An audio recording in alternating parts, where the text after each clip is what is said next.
I think we're ready to start now. So, hello everyone. My name is Mariana Balaban, Project Director of Norfolk County Environmental Infrastructure and Services Division, and I will be moderating today's event. It is with great pleasure to welcome you to the 14th seminar celebrating International Women's Day, organized by the Ontario Public Works Association. This year's international theme is Break the Bias. First and foremost, I want to acknowledge that we are on lands traditionally occupied by Indigenous peoples. They continue to care for this land, they continue to shape Ontario today, and I want to show our respect. Hundreds of years after the first treaties were signed, they are still relevant today. As settlers, this recognition of the contributions and historic importance of Indigenous peoples must also be clearly and overtly connected to our collective commitment to make the promise and the challenge of truth and reconciliation real in our communities, and to bring justice for murdered and missing children and Indigenous women across our country. We wish to acknowledge the land on which this event takes place. For thousands of years, it has been the traditional land of Anishinaabe, Haudenosaunee, and the Wendat peoples. We acknowledge we are meeting in the area covered by Treaty 13A, also known as the head of the Lake Purchase, and we pay our respects to the Mississaugas of the Credit. Today, we also pay respect to all Indigenous peoples from all nations across Canada who call Toronto, Ottawa, Montreal, and Vancouver their home, and we are grateful to have the opportunity to work on this land. Today, we have approximately over 150 participants registered from the Greater Toronto area. The International Women's Day Committee is honored to plan and host this annual event every year in March, when we continue to celebrate women and their achievements. Next, I will invite Dawn Kudo, the current OPWA president, to say a few words on behalf of the OPWA. Dawn, over to you. Good morning. Hello, thank you very much, Mariana.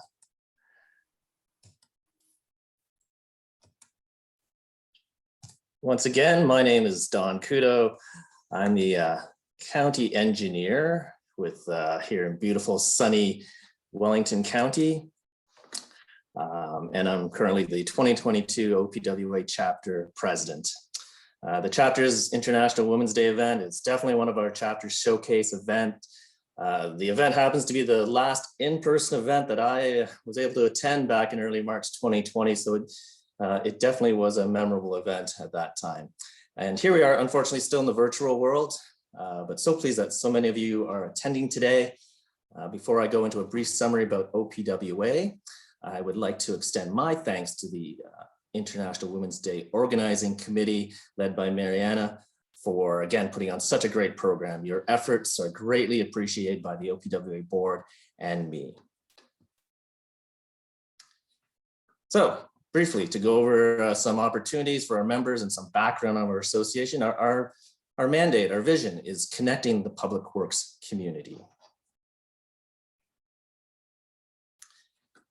So the Ontario chapter of the American Public Works Association, we are a chapter of the APWA and the Canadian Public Works Association. There's over 30,000 members in the American Public Works Association, and I'm proud to say the Ontario chapter is the largest Canadian chapter, largest and the best chapter as well, we'll say. We have two branches in the Ontario chapter. We have the Ottawa Valley branch, and we also have a branch in the West Central area, the Niagara region. We have a number of committees that we have that make up our chapter as shown here. And the branches and the committees are great ways for volunteers, for our members to volunteer and get involved with our association. As for our events, our calendar year typically looks like this. We start off with the annual general meeting and awards day in January. We follow that up with the Summit Expedition, which is a ski and board day. And we were so fortunate to host our 33rd annual expedition at Osler Bluff Ski Resort, excuse me, just a couple of weeks ago. And I was very happy to report we had over 200 happy attendees enjoying a great day of public works slope inspection and networking and connecting. Of course, we have our International Women's Day event that you're attending today. Our Ottawa Valley branch also hosted an International Women's Day event earlier this week. The American Public Works Association hosts a snow conference in Pittsburgh. It will be hosted in Pittsburgh this year in early April. Always great Canadian content at that conference. National Public Works Week, celebrated right across North America. It's become one of our showcase events. So we will be having an awards day, handing out awards to Project of the Year awards in Mississauga, and we'll also be hosting our, Public Works Technology Showcase at the McMaster Innovation Center. That's a friendly competition of technology innovation in the public works industry. And be sure to look out for lots of local events right across Ontario in your own municipality. So I encourage you to participate, or for your own municipality to host events during that week. In June, we will plan to have our golf day in person. More details to come on that. The American Public Works PWX conference is happening in Charlotte, North Carolina. OPWA does host events at that conference, so I hope to connect with OPWA members at that conference. And in October in Whitby, we will have our annual Right-of-Way conference.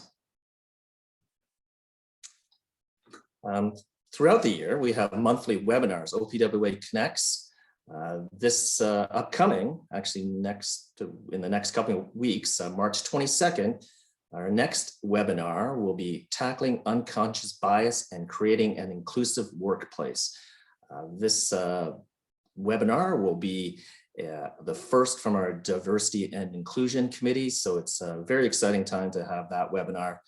And hope you can attend. Check out our website for details on that. And there's a series of webinars on many different public works aspects throughout the year. Our Young Professionals group also hosts or has hosted events at different times during the year, so stay tuned for some more details on that. Our chapter depends on sponsors to help us connect the public works community. We're currently approaching organizations to sponsor OPWA. To date, I'd like to recognize WSP and MTE are two of our top sponsors, so thank you very much. Gold level sponsors, thank you to RV Anderson and Furpal Construction. The Ontario Concrete Pipe Association and RJ Burnside Associates, thank you for your silver level. And finally, thanks to GM Blue Plan and Robinson Consultants.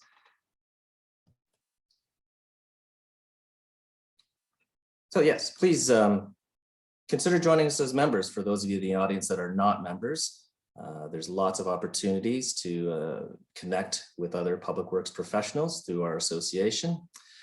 And of course, there's a number of events that you can always attend, so I encourage you to do that as well. And if you're with an organization that would consider sponsoring us, we would greatly appreciate your support. So with that, I hope you enjoy this International Women's Day program today, and I'll send it back to Mariana. Thank you very much, Don.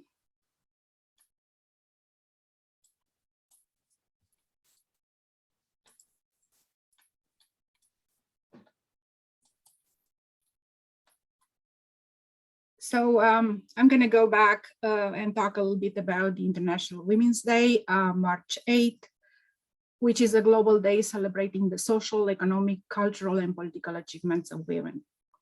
The day also marks a call to action for accelerating women's equality. International Women's Day, or IWD, has been celebrated for well over a century. Today, IWD belongs to all groups collectively everywhere. This year's international theme is Break the Bias, and here are the hashtags of the day for your social media posts. Hashtag Break the Bias and hashtag 2022 OPWA IWD. In Canada, this year's theme is Women Inspiring Women, and today we are well poised to do exactly that. So just for the purpose of illustrating the pose, because that's another action, another way how to support Break the Bias celebration. So here is the pose. And we encourage you to take your photographs, posing and break the bias, and share it on social media. So the International Women's Day campaign runs all year long with collaboration and action. Collectively, we can all help create a diverse and inclusive world that is valued and celebrated. We can all choose to call out gender bias and inequality. From thinking differently and inclusively comes collaboration and better results. So let's all hear from our distinguished speakers how they tackle stereotypes and unconscious bias. Before we begin our program, I would also like to go over the webinar etiquette. For the best experience, please turn off your video and microphones. Our speakers will take a few questions at the end of their presentation, and remaining questions will be addressed offline in a follow-up email or just connecting through social media networks. So on this slide, you see a few resources on the International Women's Day website, and the way you can actually participate in this celebration is to strike the Break the Bias pose, encourage people to commit to break the bias and stereotypes in your at your job, at your workplace, with your friends and within your community, and share the post on social media. Here is a quick overview of today's program. We will start with our special guest, Mary Joyce Ivers, joining us from the beautiful city of Ventura, California, who will share her public works leadership story. Then we will have Toronto distinguished councillor, Jennifer McKelvey, who will walk us through a few climate change initiatives led by women in Toronto. Midway in our program, we will have a young professional spotlight where we will introduce Tanya, Eden, and Faria. After that, we will hear from Jennifer Verolan, WSP's global leader in rail and transit, and then we will end the event on a high note on Power for All with Tiziana Casciaro from UFT, Rodman School of Management. At 2 p.m. sharp, we will have our famous interactive trivia, followed by closing remarks and feedback survey. Without further ado, I'll invite Tara Clayton to introduce our special guest speaker. Tara?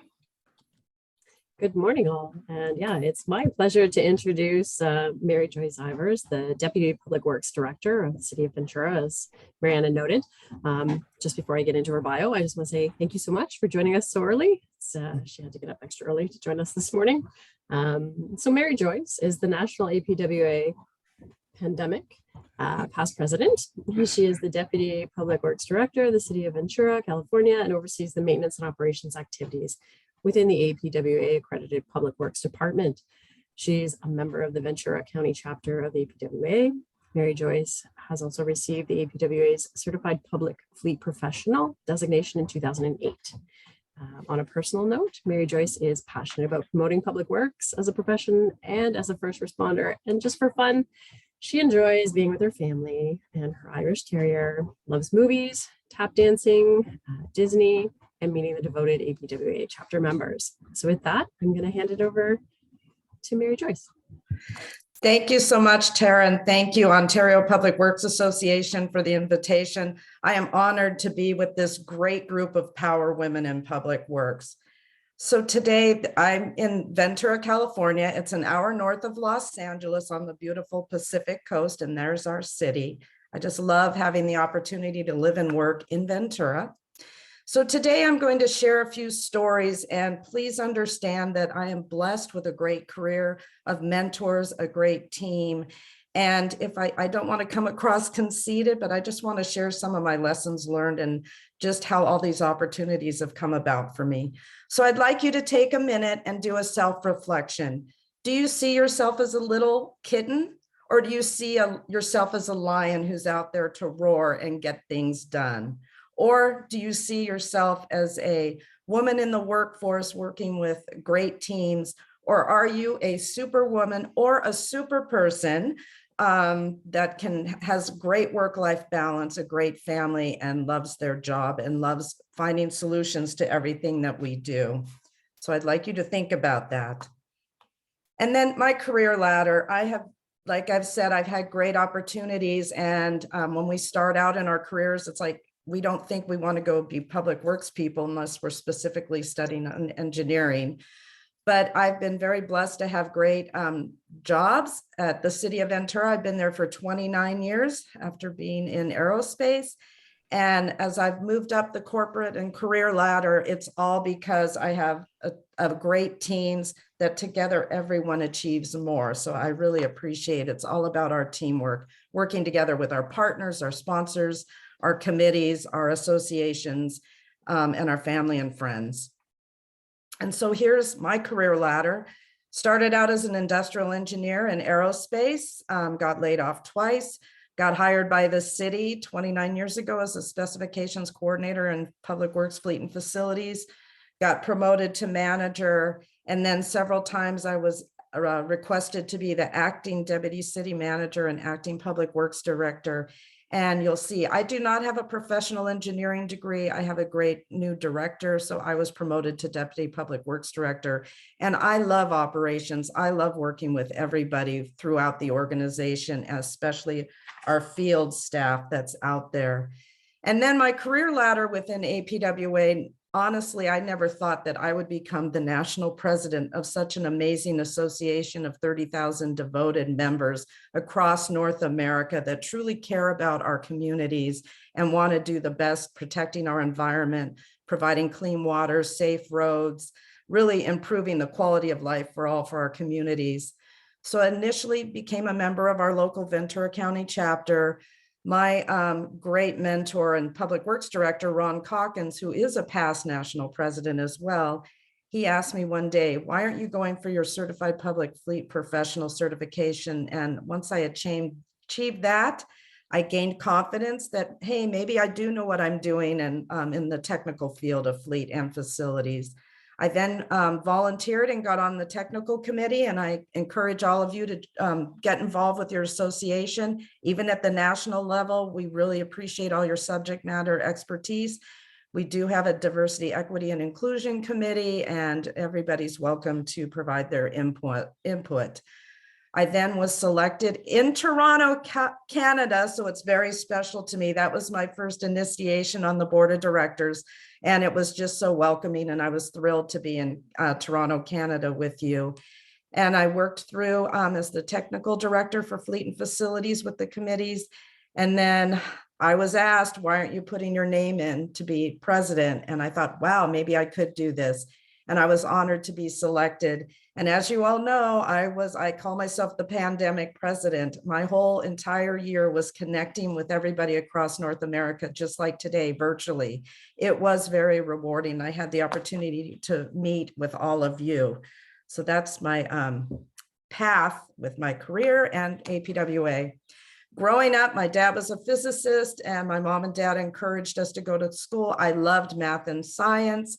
I went to Cal Poly San Luis Obispo, go Mustangs. It's a great technical college. I wanted to be an engineer. I started out as a mechanical engineer and calculus was just too hard for me. And so I changed major. I tried, so I went into industrial technology and then got my MBA. I do want to share a few comments I have received through my career that I've realized it's either ignorance or people just don't know. And I just didn't let it bother me. And I just worked hard and moved forward. I remember one day in the dorm, I was trying really hard to understand calculus and I couldn't. And I remember one gentleman in my dorm said, you're just here for an MRS degree. And that really angered me because that's not why I was at college. I just wanted to work in a technical career. So it's okay to fail, and you'll see that coming up. Early in my career, I started out as an industrial engineer in manufacturing and aerospace, set up manufacturing cells, did time studies on the floor. I've always been blessed with great people to work with. I think one of the things I learned was it's okay to say you don't know something, but you're willing to learn and you want to try, and reaching out and finding people that will help you and want to help you learn and grow. And then also people that respect what you have to offer and your ideas of what you want to do. I know that one day I was learning early in my career, I had all this work to do and I kept getting more work. And I had a manager say to me, "We give it to you because you get it done." That helped build my confidence that I could do this. Well, aerospace, after being laid off twice, found out I was pregnant with our son, who's now 29, and I had to look for a job, and I went through outplacement, and that was really tough and a really good career building.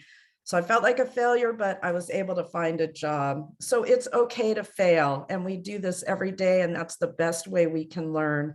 So I wanted to share these quotes with you that, you know, as a queen, it's okay to fail. And that's another stepping stone to greatness by Oprah.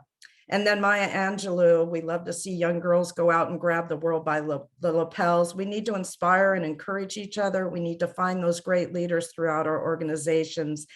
And yes, life can be a bitch, but we've got to go out there. And what I've always said is, it's okay to be in total control of herself or himself. So it's okay. That's how we learn and grow. So then, like I said, I've had great mentors. Vicki Musgrove there was my manager. There's Ron Calkins in the middle at one of our APWA conferences. And then we like to do recognition. We would have a pancake breakfast, and that's me cooking sausages for Public Works. And it's just great to recognize people we work with for all their hard work, and the managers and directors would cook for the team. But one thing I wanted to share is that when I was promoted to a manager, I was transitioning from my peers and I had to learn a lot. And my team, we were a little dysfunctional, and I had had some family issues and such. And I didn't realize what my personal life was doing within my work group. And so Vicki recognized that, and she brought in a counselor. And I realized it was me that had to change, and I made that commitment to change, but it was also our team. We needed to learn how to respect each other's opinion, communicate, set expectations. And so that was a really good growth learning experience for me, because I didn't know if I had a job at first. It was tough. And I know we've all been there, but it's making that decision that I made a mistake. I want to change. I don't want to fail. I'm going to do everything I can to learn and grow from this, and help others to learn and grow, and bring them with me and build trust with each other. So like I said, I started the city right after my son was 2 months old.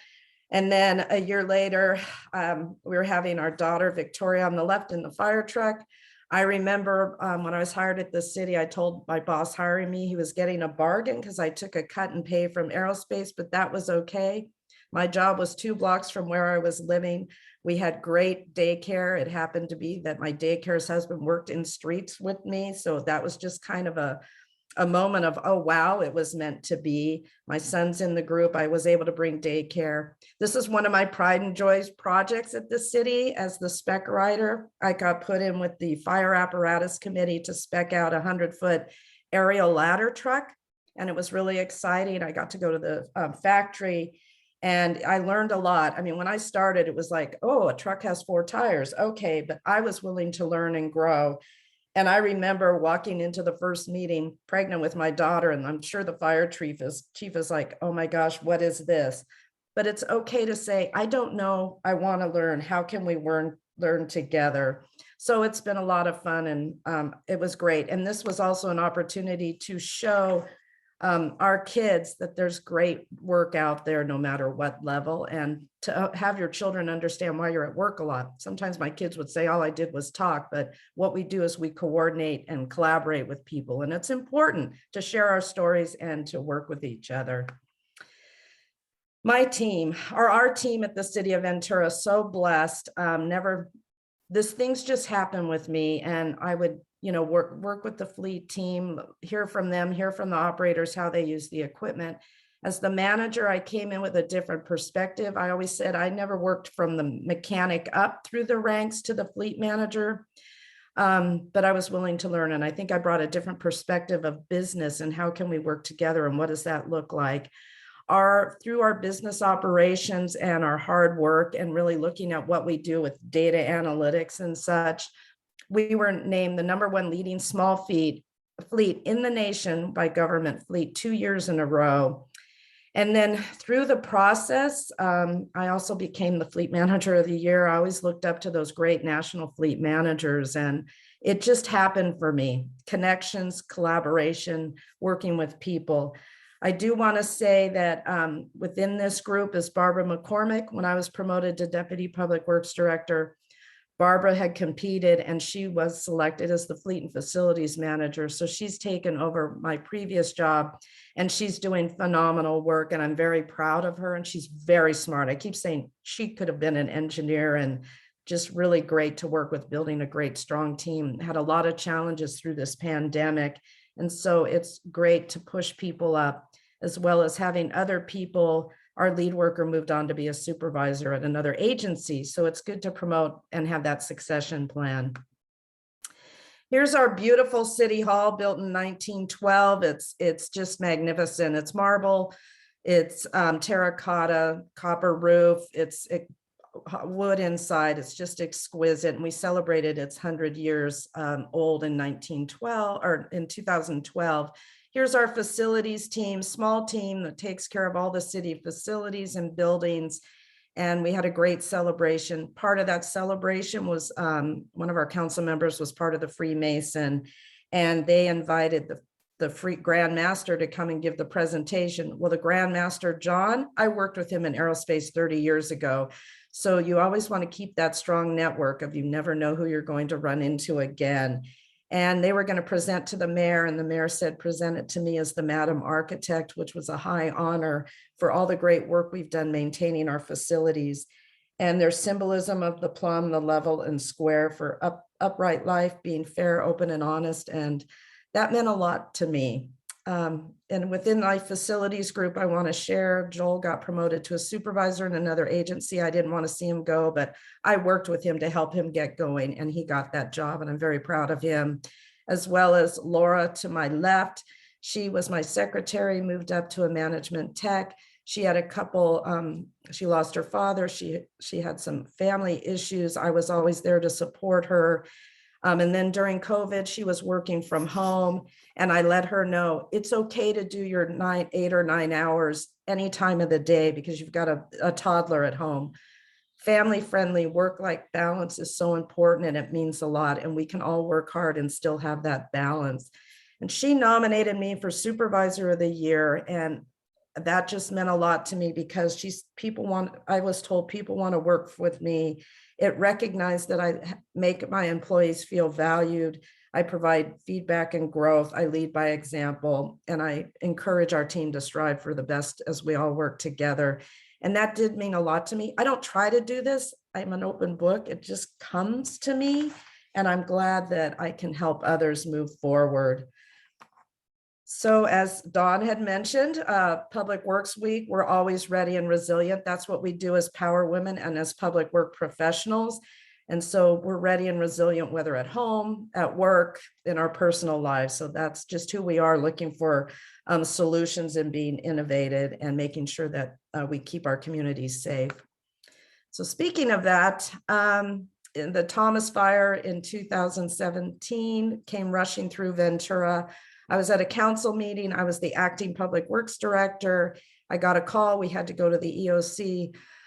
I texted my husband and said, get out. I get emotional.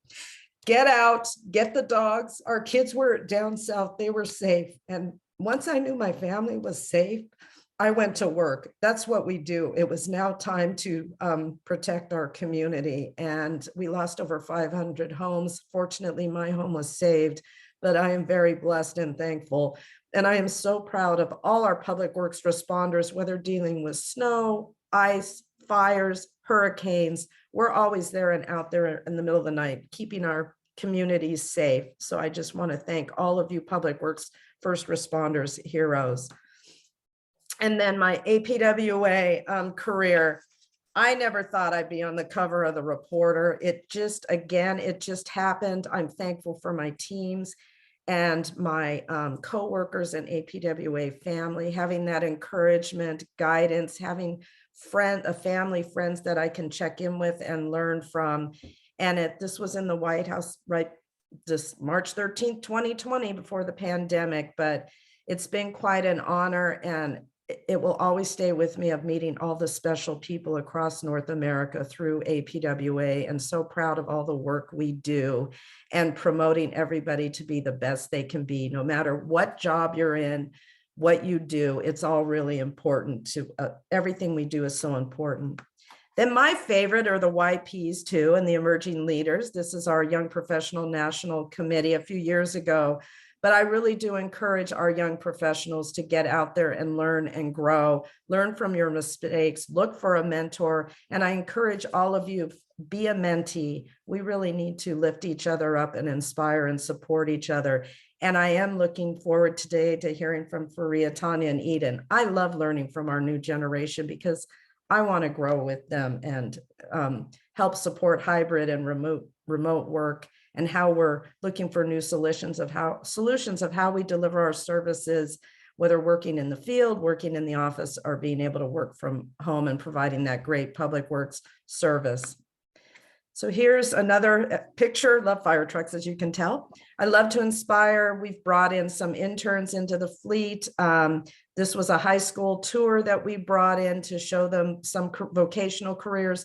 Our vocational careers are just as important as our technical careers, and anything we can do to promote math, science, hands-on work. I know in fleet or facilities or pavement, all that technology out there it's becoming so technical. We really need people to know how to do that. And so hopefully you're reaching out with your high schools and your colleges to share what a wonderful public works career it can be. So the Dumbo story. Dumbo was a misfit. He had big ears. He didn't fit in. And Timothy Q. Mouse saw what he had in him, and he gave him that feather. And that feather gave him the courage to believe and soar. So I really encourage you to believe in yourself every day, move forward, do what you love, find that work-life balance, enjoy your family as much as you can every day, enjoy your work, family, and what you do. Really strive to do more things that you want. So really look for your feather, believe in yourself, and soar. And I really encourage you all to do the great things that you all do. We all have great things to offer each other and support each other. And then have fun, work-life balance. That's my daughter and I at Disneyland. She used to work there, but it just gives me happiness and hope, helps me with stress. I get to go out and find the magic and just spend time with her. And just being with my husband and son and daughter just helps have that balance, and staying healthy, making times for yourself personally, for your friends, having a time to do your self-reflection, see how you're doing. And it's okay to say, I learned from that, I'm moving forward. I'm good. We can do a great job together. So with that, I want to thank you so much. Here's our Power Women of Public Works in Ventura. I want to wish you happy International Day and break the bias. And thank you so much for your time and listening to my journey. Thank you so much, Mary Joyce. That was amazing. I just have a couple of questions that I have for you. So, Mary Joyce, what was the most challenging part of your job during your career? Or sort of the biggest challenge you came across? I think it was realizing that I was not doing a good job managing my team, and not knowing that until it was pointed out to me. And that was a challenge because it was pretty scary at first. And then going through that process, I did have other people reach out to me that were struggling, and people would say, go talk to Mary Joyce, learn from her. And I think what was important was I made the decision, okay, I screwed up, I failed, I'm going to make the decision to move forward. And I've just been very lucky working with all different people throughout the organization in my career, and it's really helped me with it. Thank you. Yeah, and you had noted throughout your presentation that you worked with mentors and whatnot, which is also, yeah, a huge help because they'll give you a different perspective, obviously. Because Mhm. sometimes we're too close to the subject, right? We Right. can't see. So having that network is great. Another question for you is, what would you tell your high school self? If you could go back and tell your high school self anything, what would you tell yourself? I know in high school, I had low self-esteem, low confidence, and just had to build that up. And I'm sure we all struggle with that one way or the other. And I think, with the peer pressure and stuff, I wish we could tell ourselves, and it's hard for our children to hear it from the parents. They have to go through it themselves. It's going to be okay. You're a great person. Because years later, I would connect with the high school people going, well, the football player never talked to me in high school, but now they do. And we're all people and we all have to respect each other's qualities and stay strong, stay driven, and love what you do. Yeah, and so I have another question that's just come in. What is your advice for a woman engineer immigrant who immigrated late, so when she was in her 40s? That's a great question. I think with our global and our international world, it's just get to know people, find somebody you're comfortable with that you can talk to and share your experiences and ideas, and show them what we can learn from you. Because I think I call it the Mars and Venus. We have different, we can get to a good solution, but we might do it differently. And I think it's having that respect and find something fun to do, try to network, share common hobbies or interests and go have fun, and then make that connection and have people see all the great strengths and qualities you have to offer and say, hey, I want to learn from you too. So let's work together on this. Perfect. Thank you so much. There's lots, I'm not sure, Mary Joyce, I know you haven't had a chance to check, but in the chat, there was some applause to you. There's also lots of thank yous to you. Thank you. So, Thank and you with so that, much. that was the Thank end you. of the questions. So thank you. All right. Great. Thank you so much. Have a great day, Power Women. I applaud you. Thank you. Yeah. So I'll thank you very much, Mary Joyce. I picked up on a few keywords from your emotional and insightful and inspirational story. So self-reflection, know and own your own failure and learn from it and make it work, mentorship, work-life balance, and love what you do. So with that in mind, let's move to the next speaker. And I'll invite Andrea Council to introduce our Scarborough Councillor, Jennifer McKelvey. Hi, everyone. I just also wanted to say thank you very much, Mary Joyce. That was very inspiring. And thanks for your sincerity. It's always really appreciated in these types of settings, and particularly this week with International Women's Day. We really appreciate hearing your experience and learning from you as well. It's inspiring. So as others have mentioned, thanks very much for joining us today. This has always been a very inspiring day for me personally and for a lot of us who have tuned in the past. And I'm really honored and happy to be part of this day with you all. Today I have the honor of introducing Dr. Jennifer McKelvey. Jennifer McKelvey was elected in 2018 as a Toronto City Councillor for Scarborough Rouge Park. In her role as chair of the Infrastructure and Environment Committee, she is taking an active role in the City of Toronto's climate change, resilience, and ravine strategies. Before her election, Dr. McKelvey was a professional geoscientist and managed research partnerships at the Nuclear Waste Management Organization and the Canadian Institute for Advanced Research. Her peer-reviewed research has been cited more than 1,000 times and was supported by numerous national and international awards, including the L'Oreal UNESCO Women in Science Fellowship. Today, Dr. McKelvey will be discussing a current initiative that she has been instrumental in launching in Toronto, entitled Women for Climate TO, which focuses on empowering and connecting female leaders. With that, I'll hand it over to you, Dr. McKelvey. Well, thank you so much, Andrea, and thank you, Mariana. Thanks to the Ontario Public Works Association for the kind invitation to join you today. I am going to share my screen, if you bear with me for 1 minute.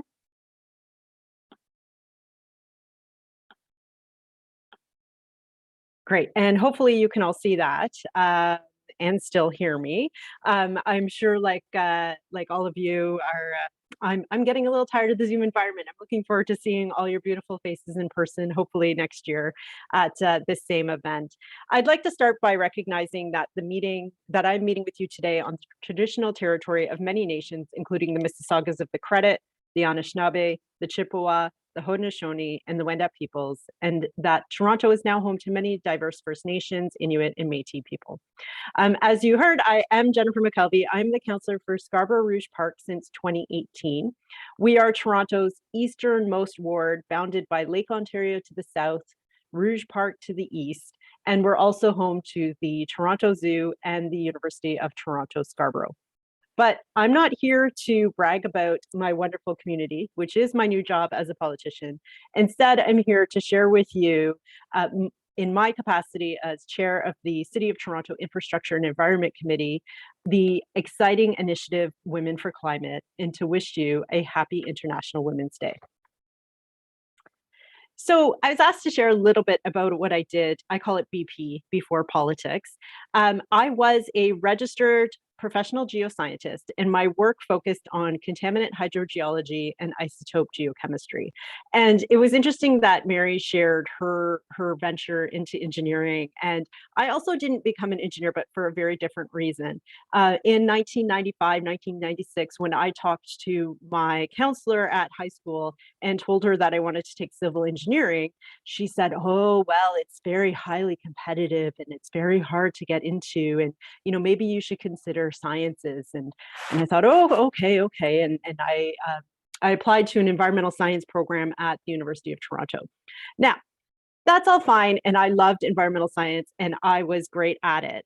But I will say that I saw the admission percentages that were in that year, and I had a GPA that was 10% higher than the average admission. So I definitely had the grades to get in. I look back now, I recognize that it was actually the bias, and that bias that exists towards engineers specifically, and that is a very male-dominated profession. So I have no regrets with being in the environmental sciences. And in fact, I liked it so much that after I completed my bachelor's study, I went on to do my PhD in the environmental geosciences. And I have very much enjoyed every minute of my career. I have been able to take samples as deep as Copper Cliff Mine, as north as Greenland, and as cold as Southern Ontario gas wells in the winter. And I will say that I do miss fieldwork and scientific conferences. So it's so great to be with a technical audience today that is dedicated towards our public works. So in preparation for today, I asked my office to pull some statistics on women in the workforce. So the statistics we found were that in the Ontario Public Service, about 58% of employees are women. And in leadership positions, that drops to about 50%. Now, don't forget, this is across all disciplines. In the Toronto Public Service, 49% of employees are women, and 41% of senior management positions are women. So we do continue to see that there is a gap in the percentage of leadership positions. So indeed, we need to continue to break the bias when it comes to women in leadership. But overall, we can't forget those numbers aren't reflective of the individual sectors. And so given my background and that of all of you, we looked at the numbers for engineers and geoscientists in Ontario. So for geoscientists that are registered, approximately 24% of license holders are women. And not surprising, based on what happened with my 1995-1996 school counselor, for professional engineers, that drops down to just 12% of women are license holders for professional engineers. So it's clear that we need to continue to break the bias. We need to continue to have events like this and initiatives to promote women in STEM. And we need to have important conversations like the one that we're having today.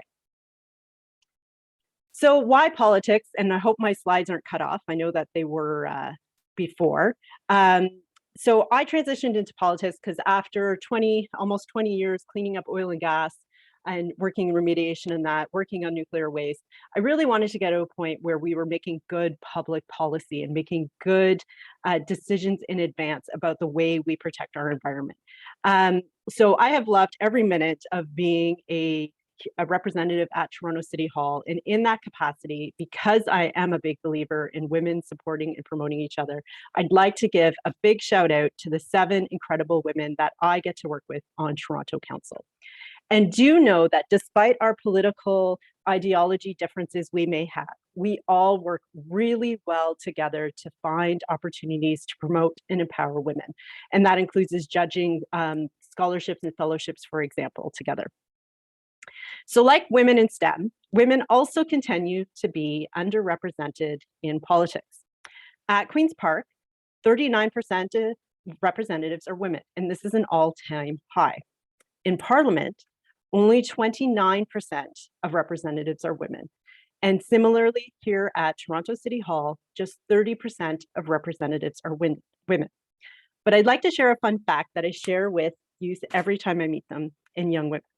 And I tell them that we only need to elect 5 more women to have gender parity at Toronto City Hall. And it's just so much fun when I ask them which of them will join me to see all the hands go up on the young women.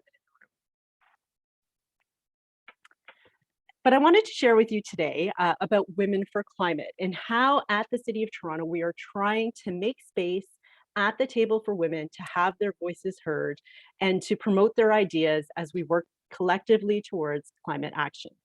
So I was absolutely delighted when our Chief Financial Officer, Heather Taylor, asked me to co-champion Toronto's involvement in C40 Women for Climate.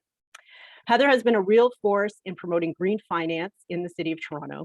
Under her leadership, we were the first city in Canada to issue an environmental, social, and governance report.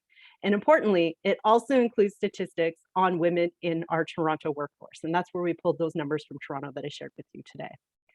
So what is C40? C40 is a global network of mayors and cities committed to climate action. And the cities came together because there was really starting to be a lack of commitment from countries. And certainly you've seen back and forth in the United States as presidents change on their commitments to climate action, but also we're seeing that here in Ontario. We've seen that in Canada in the past as well. So there are 95 cities that participate in C40 and are finding ways to work together. And collectively, they represent approximately a quarter of the world's GDP. So it's clear that cities can have a big impact when they work together. And that's why C40 launched the Women for Climate International program in 2017. The program empowers and supports the next generation of female climate leaders who are working to develop and implement innovative solutions to the climate emergency. There has now been 28 mentorship programs worldwide in 21 cities, empowering over 350 women. And in 2020, Toronto joined, and we joined alongside Vancouver and Montreal as the 3rd Canadian city to participate. So collectively, we are working to spotlight Canadian women on the international stage. So Women for Climate Toronto, our program combines mentorship with knowledge labs that are focused on different areas, including communications and networking events, and it ends in a final pitch competition that is hosted by the City of Toronto. So over the program, mentees meet with the mentors in the fields of climate, business, finance, marketing to help shape their projects. Following the mentorship project, the women participate in a pitch competition. So very much like a Dragon's Den sort of thing. Good experience for learning about venture capitalists later on and to really refine their elevator speeches for their projects. Their projects must be feasible, scalable, and support the City of Toronto's Climate Action Plan, Transform TO, our resilience strategy, or our waste reduction strategy. And so in Toronto, just to keep in mind, approximately 10% of our greenhouse gases are from waste, 38% are from transportation, and 52% are from buildings. And we've seen ideas through the program in all of these areas from the different women in both last year's cohort, which are featured here on the screen, as well as this year's cohort, which we've just selected. In Toronto, our emissions are heading in the right direction. So we have met our 30% reduction of greenhouse gases from 1990 levels in 2020. So we hit our goal. And so this shows that when Toronto makes a commitment, we will meet that commitment. And also, it's important to recognize that as as Canada's largest municipality, we really have a role to get out there, to be leaders, and to highlight these great programs and these great women that are working on them. But we know we have more work to do. So in October of 2019, Toronto joined more than 800 municipalities around the world in 16 countries to declare a climate emergency. And again, this was an important initiative, the cities coming together, recognizing that there's often that inability of countries to come up with federal action, cities realizing that they can work together for big impact. So to meet this commitment that we made, last December, the city of Toronto declared that we will be net zero by 2040. And I will say that that is exactly the type of policy that made me want to transition from being a geoscientist to being a politician. So I'm just so very excited that I was able to be there and to champion that initiative through the Infrastructure and the Environment Committee. So I mentioned we just welcomed our second cohort of incredible women to the program. They are just starting to go through the mentorships. They'll be going through the knowledge labs. They'll be refining their ideas. And then later on, they'll be participating in the pitch competition. So I thought that in honor of International Women's Day, though, I thought I would highlight two of the women that participated in the last program. So you can get an idea of the incredible people doing great things in our city of Toronto. So up first, I'd like to share with you Erica and her business Inwit.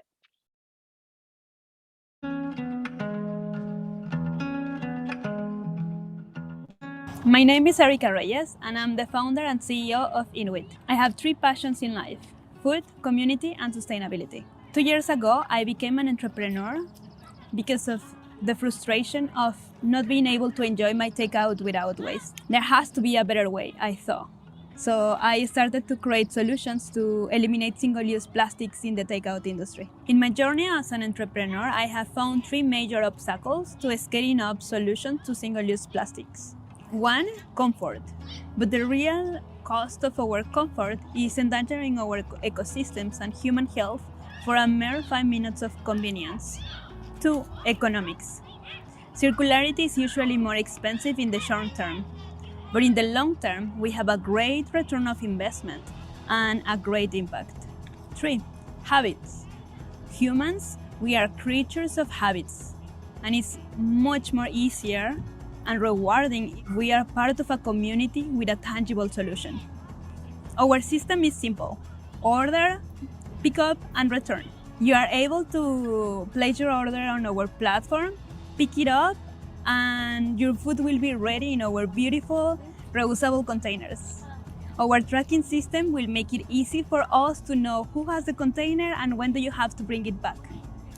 And the sooner you bring back your container, the more reward you will earn for taking action. It's the most sustainable and mindful way to enjoy your takeout.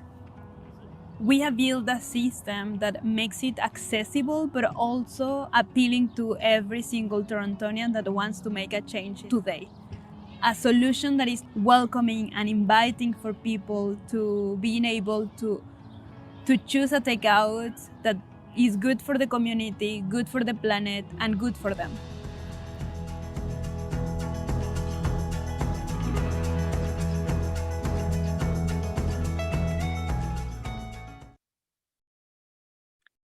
So one example of a fantastic woman that has participated in our program, and very timely idea and topic as the city is working on their single-use material strategy, which we'll be launching later this year. So the second woman that I wanted to profile is Hillary, and Hillary was actually the winner of our pitch competition for her business, Still Solutions. So let's have a listen to Hillary.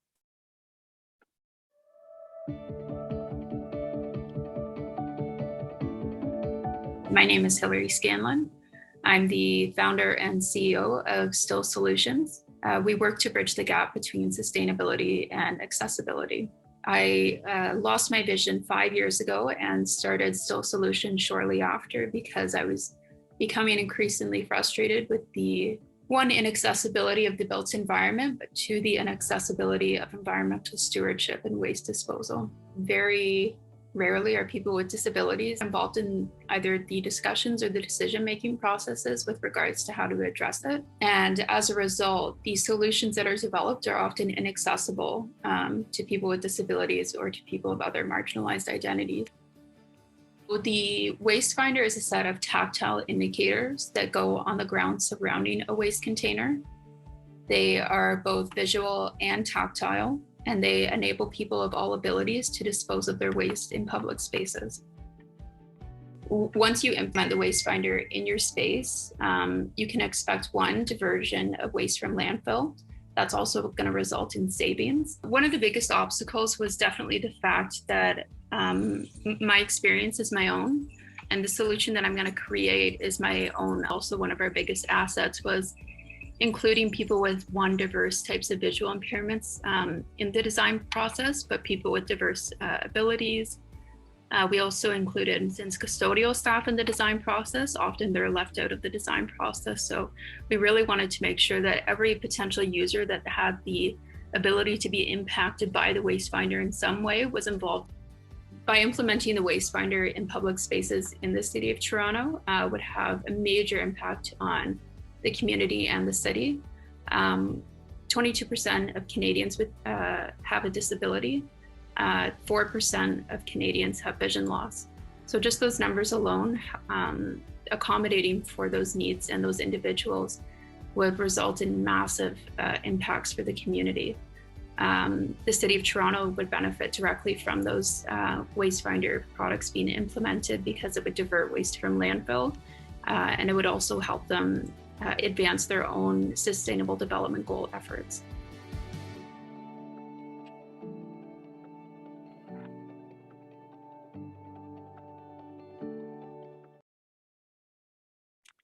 So all 12 women that participated in our first cohort had really fantastic ideas. I certainly look forward to those ideas continuing to grow, those businesses continuing to grow and flourish. And importantly, once you're part of the program, we still invite you back. We still want you to come to our networking events. And in fact, they're also open to all of you into the public. So you can keep watch for that on Live Green Toronto and on my social media. We are so thankful for the guidance provided by the mentors, and I have no doubt that the mentors were just as inspired by these future leaders as I am. And I am just so very excited to learn more about the ideas of this year's cohort. Participation in Women for Climate really does remind us that we are one world. So at the C40 Cities Summit that took place in 2019, the last time I was on an airplane, in fact, at the session, we heard from the Mayor Hidalgo, Anne Hidalgo of Paris, and we got to hear from Montreal Mayor Valérie Plante. And we also heard from the Mayor of Freetown, Mayor Yvonne Aki-Sawyer. And so I just want to take a minute to tell you, I'm a little bit of a fangirl for Mayor Sawyer, and really her story as Mayor of Freetown, which is in Sierra Leone, really does remind us that we are one world. So in Sierra Leone, there were, as a result of the impacts of climate change, there has been increased wilder weather, which unfortunately caused flash floods that resulted in the death of thousands of residents. And Mayor Sawyer, after these flash floods that really, wiped out communities, made a strong commitment to planting trees in the community. And their goal is 1 million trees in 2 years. And it is an absolutely incredible undertaking and commitment of hers. Because just for perspective, the city of Toronto, which is, considerably bigger, has a, much bigger budget. We only plant 100,000 trees a year. That's kind of our goal. So 1 million trees in 2 years is actually, a humongous undertaking. And it really does remind us that, we are one world. The emissions that we have here in Toronto have global impact, and we collectively have a responsibility to act. the other thing that's important that Women for Climate teaches us is that globally, women will continue to be disproportionately impacted by climate change as gender inequalities continue to exist. The participants of Toronto's Women for Climate program joined this international movement that will result in collective action. And the actions we each take to reduce our greenhouse gas emissions make a difference. Thank you so much for the opportunity to share Toronto's bold ambition to be net zero by 2040 or soon 2040 with you today, and the opportunity to highlight some of the exceptional women that will help us get there. Happy International Women's Day. I am very happy to answer your questions and continue the conversation. Thank you so much. That was great. I learned a lot. I actually did not know about this initiative until we found Jennifer to help present. So thank you. A few questions for you. So Jennifer, Women for Climate is all about mentorship. Is there anyone in particular that you consider a mentor you'd like to actually give a shout out to? And then I have a second part to that question I'll ask after. Okay. So I did mention, and while I haven't met her, she is somebody that inspires me, the mayor of Freetown. I am trying to get her as a speaker at one of our future networking events. So do look at that. But I will say that I was very fortunate when I did my master's study to meet Barbara Sherwood-Lawler at the University of Toronto, who is just an absolutely incredible woman in science. Do Google her, read up on her work. You'll be just as impressed as I am. So Barbara was the first to find water underground up in mines in Northern Ontario, more than a billion years old, using her isotope dating techniques. So that's water that's been isolated and at depth. And also her work is really looking at what are the energy sources deep within the earth that could fuel microbiology down there. And she's doing a lot of work as well, extraterrestrial. So those are some of her work, but also she's a leader in contaminant hydrogeology, which is the projects that I worked on. And I enjoyed Barbara's mentorship so much and was so inspired by her. I actually stayed and did a PhD too, which wasn't something that I had ever thought I would do. So she's been incredible force in my research, as well as my postdoctoral supervisor, Myrna Simpson at Scarborough campus, who works on nuclear magnetic resonance. And I was very, very excited to work with her. And I always tell people when they ask what I used to do, that working with her, we developed site-specific natural isotope fractionation nuclear magnetic resonance spectroscopy for analysis of methyl tertiary butyl ether. So kids just love when I tell them that's what I used to work on. And so I've been very lucky to work for two amazing women in science and learn from their leadership and have some great projects with them. Yeah, that was definitely a mouthful. I don't think I can repeat it. But so the second part to that question is, for those that have joined us today, do you have any sort of advice to give them if they're not currently working with a mentor or haven't even, thought of being a mentor or whatnot? Any sort of advice on how to initiate that kind of path or to find a mentor? Yeah, well, I mean, I think that it's definitely been harder in the virtual world. So, I used to very often, meet somebody at an event like this, and then, follow up the conversation. Hey, maybe, go for coffee and talk to them and stuff. But I also think that mentors aren't always who we think they're going to be, and you have to have an open mind and watch for them. And I'll give an example of that actually on at some International Women's Day events earlier. And the theme is break the bias. So I kind of look back on my career and who did I see doing that, or who ended up being a mentor to me and helping. And it was actually a male engineer at my former workplace who was, absolutely fantastic, recognized that we had a shortage of women in engineering positions, in science positions, and in leadership positions, and was absolutely fantastic about, pointing things out to me sometimes that I often didn't see. And something would happen and he'd look at me and he'd say, Jennifer, that was misogyny. And I'm like, oh, okay, And a lot of times I would think it was because I was young, but he as an outsider was looking in, and he could see the males that were my same age not being, having the same kind of experience. And so, he's not somebody that I think I initially would have considered to seek out as a mentor, but actually ended up being like a huge force behind my career and a major supporter. So just be open-minded on who those mentors might be. So another question we have has come in. Can you confirm again the amount of trees that Toronto has planted each year? So I don't know the amazing Freetown goal in perspective. Yeah. So last I looked it up, I think our goal is on the order of 100,000 a year. And our goal, though, I mean, it does ebb and flow. Our overall goal, though, is 40% total canopy in the city of Toronto. And that's the goal that we are working towards. So one other question. How is the city of Toronto recognizing international, or how did they recognize International Women's Day? So the city of Toronto has a network called TO Now, and it's a network of women. Have a look at them. The events are actually, they have their last one concurrently with this one. But they had events that were also open to the public. So do keep watch for the TO Now network because there will be many opportunities for you to join those as well. We, of course, lit the Toronto sign purple, which is one way that we recognize that, and through, the mayor's proclamations. But then I'll also say that yesterday, was it yesterday?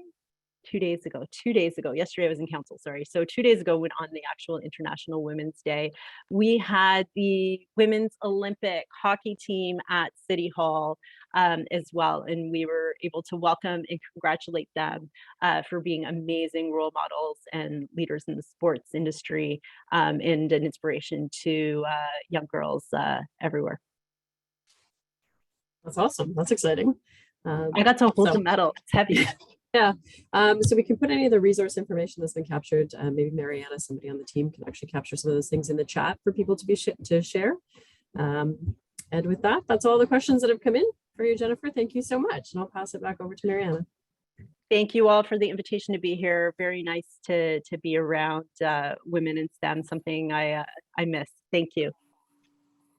Thank you, Jennifer. Always inspiring. And, as a former City of Toronto employee, I left a piece of my heart there. So the keywords, your presentation was very, very inspiring and as emotional as Mary Joyce's presentation, actually, packed with a lot of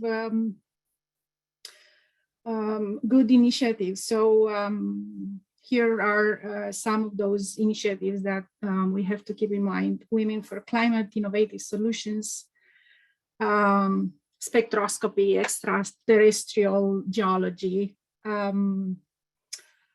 Nuclear Waste, Waste Reduction, Mentorship, Collaboration, and absolutely move that needle from 12% professional engineers, females, because I have a problem with that. So I'm here to support anybody who would like help or advice or guidance or just a simple conversation if they want to get their PNG.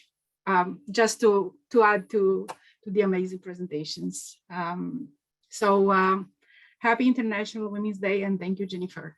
Next stop, I'm gonna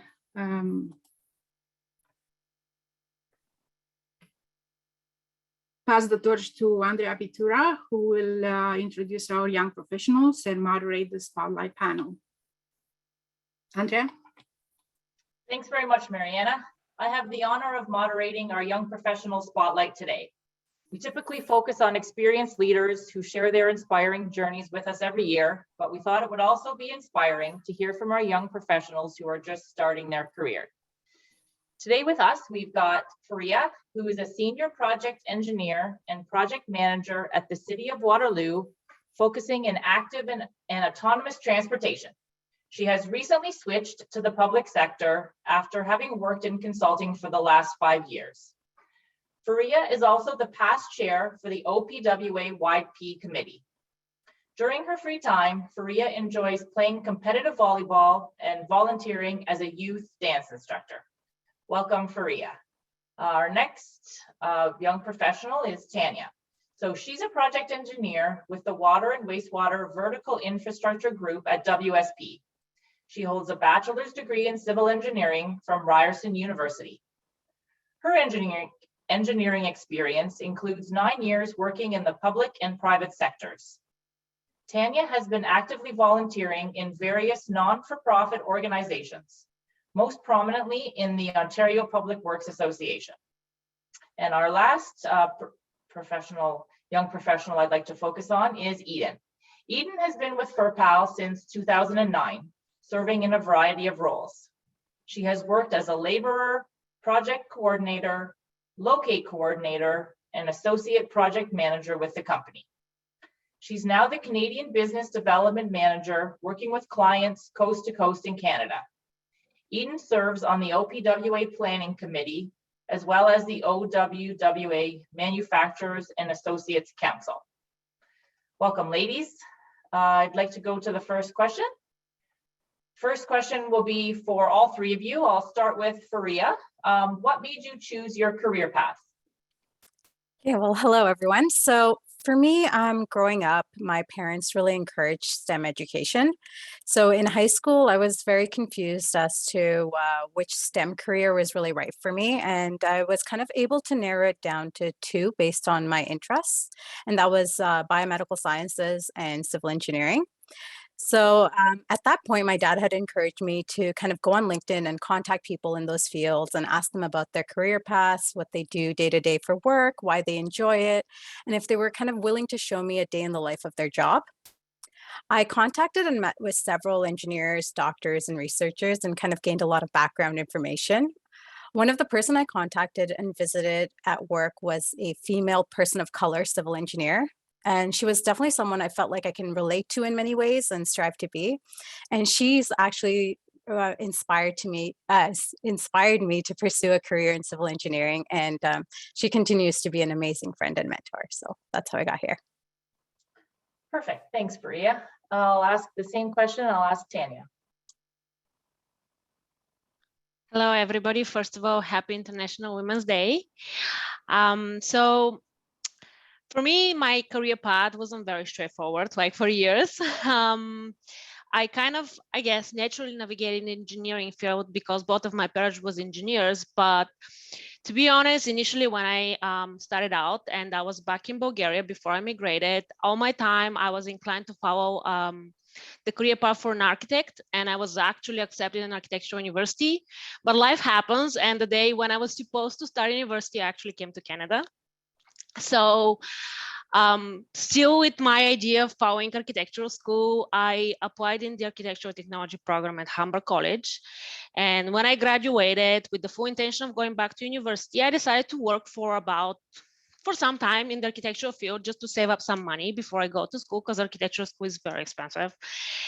And when I was working in the field, I actually met some quite interesting people, many engineers, and I got inspired to follow into the engineering career. And I applied for civil engineering with the idea of becoming a structural engineer and kind of combining my architectural background as well.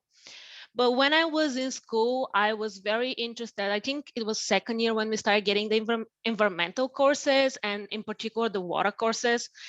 And I started taking more of them. Like we had some options that we can choose, and I end up really liking it. And when I graduated, I got a job in the water wastewater field, and I've been here ever since. So I guess it's not always very straightforward. Sometimes you meet people and you take the tours and you end up somewhere where you really like it, and it wasn't where you thought you would be, right? So. For sure, yeah. I know, I'm sure if we asked everyone what they wanted to be when they grew up at the age of 6 or 7, I'm sure most people are not in the same career that they had thought way back when. And finally, Eden, I'll ask you the same question. What made you choose your career path?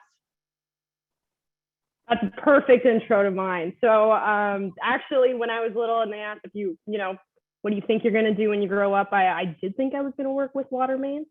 You know, FurPal, where I work now, it started off as a small family company, and I'm one of 3 girls. So we spent many days in the on the bench of a truck going to sites on Saturdays. So it was pretty interesting. I completed university and pursued some other summer jobs.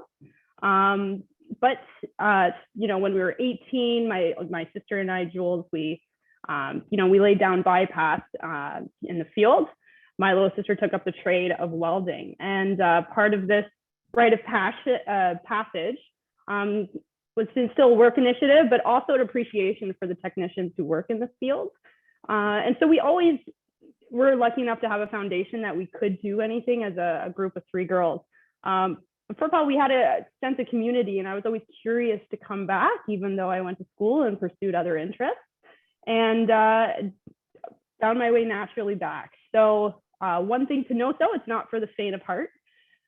Believe it's potentially easier to kind of go in a different direction than a family company, you know, because you have a responsibility every time you return to ensure that you prove why you have a seat at the table. So if you have a passion for it, which I do, I think it's worth any challenge, and it's exciting. It's cool. Great, thanks very much. The next question is for Tanya. So as an engineer and project manager, what are the water and wastewater projects you like the most, and why? Okay, so in my years of practice, I've worked in various projects in multiple industries. I worked on architectural projects. I did work for a little bit in the transportation field. And then, of course, now I'm working in the water wastewater field. So what I found the most interesting is rather not the type of project, but more like projects where you work in a team. And the reason being is that when you work in a team environment, you intentionally you keep on learning, and you keep on teaching people.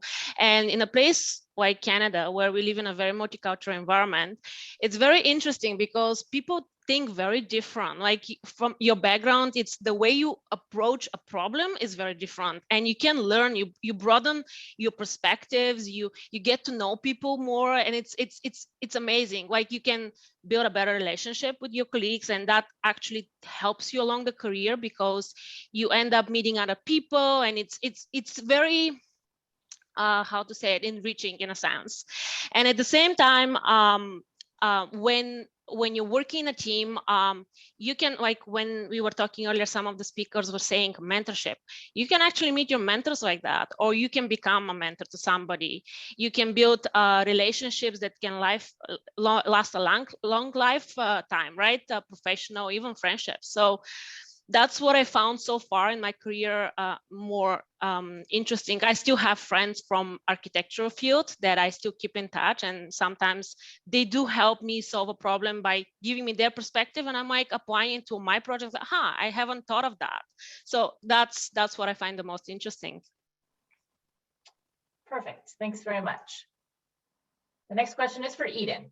So business development in construction, especially in trenchless water main lining, which is a very specialized industry. What do you think is the key driver for women's success in this industry?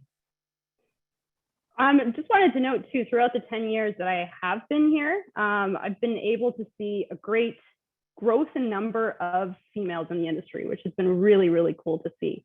And also the appreciation of those who have come before us, definitely been embraced by other women in the industry. But if we're talking about specialized industry, and if you're, on the fence about thinking about going in it, after many years, little Liam Neeson, I have a specialized set of skills. And so it has great opportunity. And then anyone who also joins a specialized industry will also get a specialized set of skills. Everyone who joins a specialized industry all have the same crash course. So many people, it doesn't matter what background you come from, if you come from HR, engineering, project management, everyone needs a crash course. So it kind of helps to level the playing field here. And everyone needs to learn a little bit about CIPP when you're going to be working there. And that goes for any other type of technology. So when you do join a specialized industry, especially women, I think we have the ability to adapt. There's creative problem solving. And no matter who you are, if you're able to adopt these skills, you're going to be able to succeed, not only in this industry, but even in the future for future employment. If someone sees that you were able to adapt and grow, that's a great asset. And I think specialized industry, especially trenchless technologies, they have the ability to catapult women in their industry. So many times, if I reach out to potential clients or municipalities for work, we can have a conversation of me reaching out, but many times because it is so specialized, they reach out to me. So it's really, really cool to be able to help other people and be the call that they make when they're looking for a specialized solution. Perfect, thanks. And the next question is for Faria. So as a senior engineer in transportation services, you're faced with many engineering challenges. Would you be able to speak about the most interesting and challenging assignment you worked on? So for me, the most challenging assignment would be challenging because it was controversial, however, also very rewarding.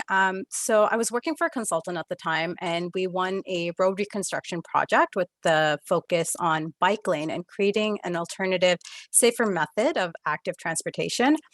It was controversial in the fact that a person had actually passed away recently from a cycling collision with a motor vehicle. And the cyclist was basically going straight on a green light, and the motor vehicle was turning right on a green light. So that resulted in a lot of public feedback to the municipality and, facing some heat there. And so we were looking for innovative solutions. So we evaluated a lot of methods, separated bike lanes, raised bike lanes, multi-use paths, but with limited right-of-way and a lot of feedback and back and forth with the public, it was quite stressful, but it was very rewarding as we did end up with a design that really worked. However, through this project, we realized that many streets were similar to this throughout the municipality, and there wasn't like the budget to upgrade all of the bike lanes, and as such we took the initiative to create kind of like a pilot program for the municipality to kind of evaluate different alternatives to create better separation between like the bike lane and the motor vehicle lanes. And so as you go through it, like many appear to be like great ideas, and when you implemented, you realize not so great. Like we had bike bollards, which looked great in theory, but with winter maintenance and snow clearing, they were just getting ripped right out. So ultimately, the pilot program really helped us narrow down and find like safer solutions to create better separations on various streets throughout that municipality. So as challenging as it was to kind of feel that heat that was coming in from the public and the municipality to create these innovative ideas, it was also very rewarding. And at the end of it, like one of the things I really took from it was to always kind of go with an attitude of taking a proactive approach over a reactive approach wherever it's possible. So I kind of bring that attitude towards like every project I try to work on. So yeah. It's a great attitude to have. Mm-hmm. Thank you. And our final question is for all three of you. So Eden, I'll take it back to you to be our first respondent. So our theme this year is break the bias. So how do you see yourself contributing to breaking the bias in your personal and professional life? Well, I think when we're from my point of view particularly, so my job, I sell trenchless technology and I educate municipalities or potential clients on the technologies. So many times I'm walking into a room and discussing a potential project with someone who may have been replacing their water mains the same ways for 100 years. And so it's a new type of face trying to sell a new type of technology. And the technology itself has been around for a long time, very environmentally friendly, but it's different.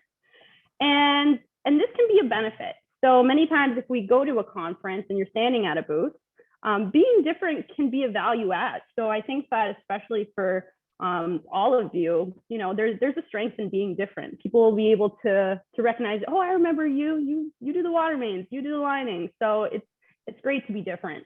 Of course, there's, your microaggressions where you'll complete a pitch at a booth and then someone will hand someone else the card. But, in time, I think that happened a little bit more at the beginning of my career.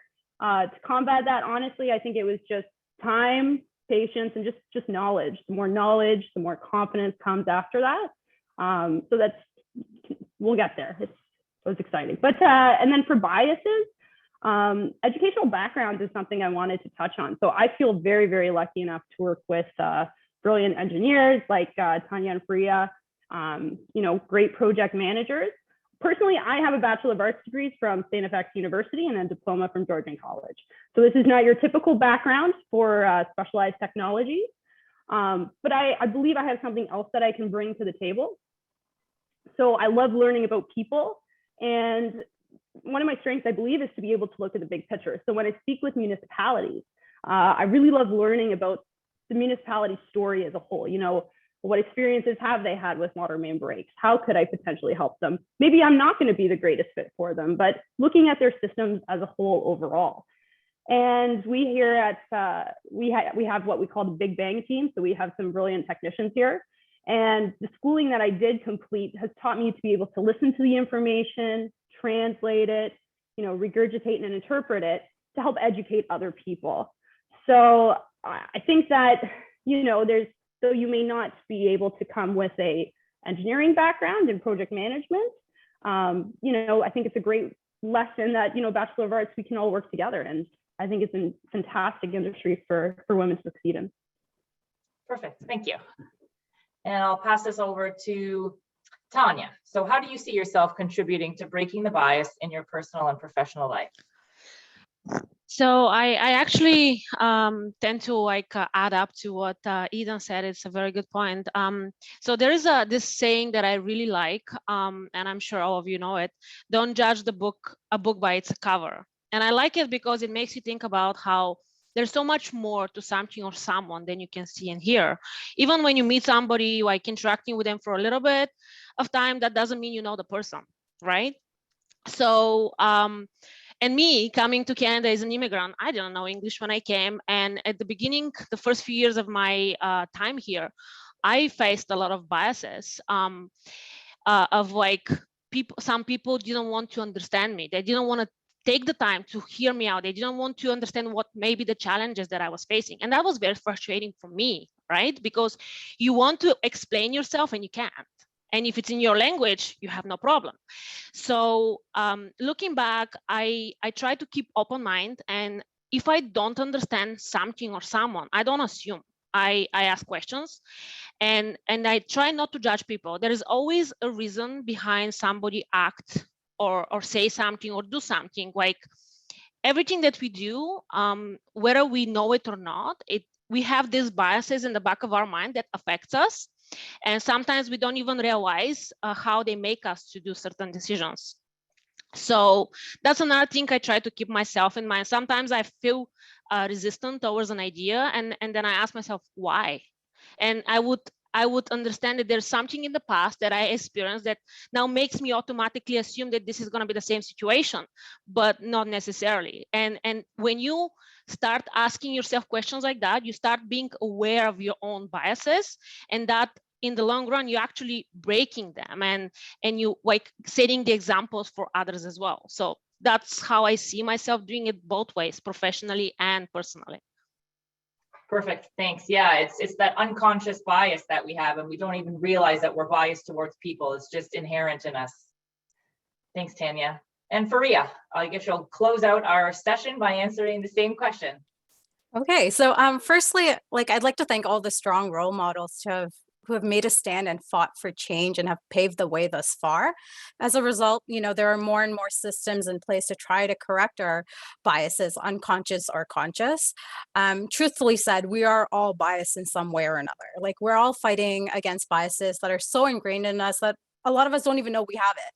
So for me, I try to recognize and remain kind of like aware of my own unconscious bias. And like Tanya said, like everyone kind of has a story. So for me, I try to break my biases by like talking and listening to people and kind of getting to know them and try my best to focus my attention on like the positive characteristics and actions of people. So in all, like I truly believe like we need to acknowledge that we all have biases, and we have to kind of proactively take steps to overcome the ones that kind of are holding us back. And the more we do so, the stronger I believe like we'll become as individuals and kind of like as a unit. So. Perfect, thanks very much. All right, that concludes our Young Professionals Spotlight. I just wanted to thank Faria, Eden, and Tanya for their honesty and just sharing their journey so far in their careers with us. Thanks. Thank you very much, Andrea and Eden, Faria, and Tanya. You ladies have it all. You know it better than I did 16 years ago and 30 years ago. And it's good to see that we have such strong young professionals around, and we can pass the torch safely for a better world and for future generations to come. Keywords coming from the last question, because like I said, you covered all the bases and you know how to deal with bias. Listening to people, focus on positive wins, acknowledge the biases, and Tanya's story, very, very insightful, and I think relevant for many newcomers into Canada and in the engineering world, as well as STEM at large. Big Bang team, great thing. Congrats, Eden. That's a great idea. Love it. And then the same theme that we've seen in previous presentations: collaboration, problem solving, innovative solutions, and sometimes controversy. So thank you very much. Now I'm going to pass the mic to Michelle Albert, who will introduce our next speaker, Jennifer Verlan from WSP. Michelle. Thank you, Mariana. What a wonderful program so far. And I would like to introduce Jennifer Verlan. With 20 years of leadership experience and achievements in transportation, Jennifer is WSP's global leader for rail and transit in Canada. Jennifer is our Senior Vice President of Transportation Systems, where she oversees a team of over 500 engineers and specialists in rail and transit, aviation, ports and marine, and coastal markets. She is a licensed professional engineer with the Professional Engineers of Ontario, Alberta, and British Columbia.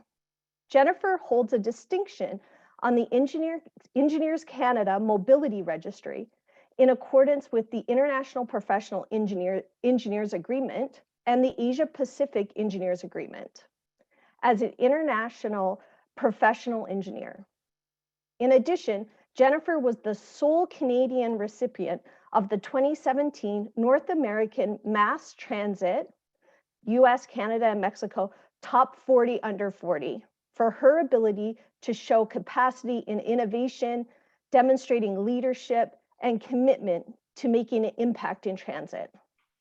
Jennifer has had a very busy week this week, so thank you, Jennifer, for being here, as she was a panelist at the WTS breakfast event, providing motivation and inspiration for women and men in the transportation sector. Clearly, her achievements over the years are numerous. Jennifer's unique ability to see things from a unique and strategic perspective has benefited the countless professionals she has mentored and continue to mentor. Her genuine desire to help others succeed and achieve their goals is one of the reasons she is here today. Thank you, Jennifer, for speaking to us today and your willingness to share your wisdom from a variety of experiences and the successes you've had so far. Over to you. Thanks, Michelle. I'm glad you got the red shirt memo. Michelle, it's such a pleasure to be introduced by you. Thank you for that wonderful introduction. And hello, everyone. I'd like to first thank the Ontario Public Works Association and Marianne for organizing this incredible event. And it's such an honor to be here amongst this talented group. So thank you for inviting me. So throughout my career, I have been asked many ways in many different forms. As a leader, what is your one personal attribute that you would say gives you a competitive edge? Is it your persuasiveness, emotional intelligence, drive to achieve? What is it? And before I answer what has worked for me, I need to preface that it's different for everyone. I still find there are not a lot of people talking about this natural attribute that is in all of us, and not all of us recognize it or its enormous potential. What I'm talking about here is intuition and listening to that inner voice, that gut feeling from deep down inside that clues us into thoughts and feelings under the layers of logic and rationale. Intuition is a natural ability or power that makes it possible to know something without any proof or evidence. It's a feeling that guides a person to act a certain way without fully understanding why. The reason why you can't put your finger on it is because it's energy. Think of it like electricity. You might not be able to see it, but you know it's there. Intuition also comes from your stored information in your body. That's because your body holds your diary. This isn't about scars from injuries that we see or feel. All experiences, good or bad, are recorded in your body. And I thought I'd share with you this important development of this intuition and how I've continued to harness this very important attribute in my everyday personal career development to make decisions for the best possible outcome. And to do this, I need to be honest and vulnerable with you to share that my intuition actually developed in my first 5 years of my life. This is also the very first time I've actually publicly spoken about this. So I'm South Korean, and to give a quick overview of Korea's history, in the 1950s, South Korea they were just recovering from a war with North Korea. By the 1960s and 70s, South Korea had industrialized and urbanized rapidly. Divorce and teenage pregnancy rates climbed. Poor and working class single women with babies struggled with little nor support from the Korean government. South Korea, by this point, had passed the special adoption law, which created a legal framework for international adoption agencies to adopt Korean babies.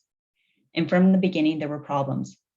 Adoption paperwork was sometimes fraudulent, and a grandmother or aunt might give up a baby without the mother's consent, usually while she was working or looking for work, because they thought the mother and the child would be better off.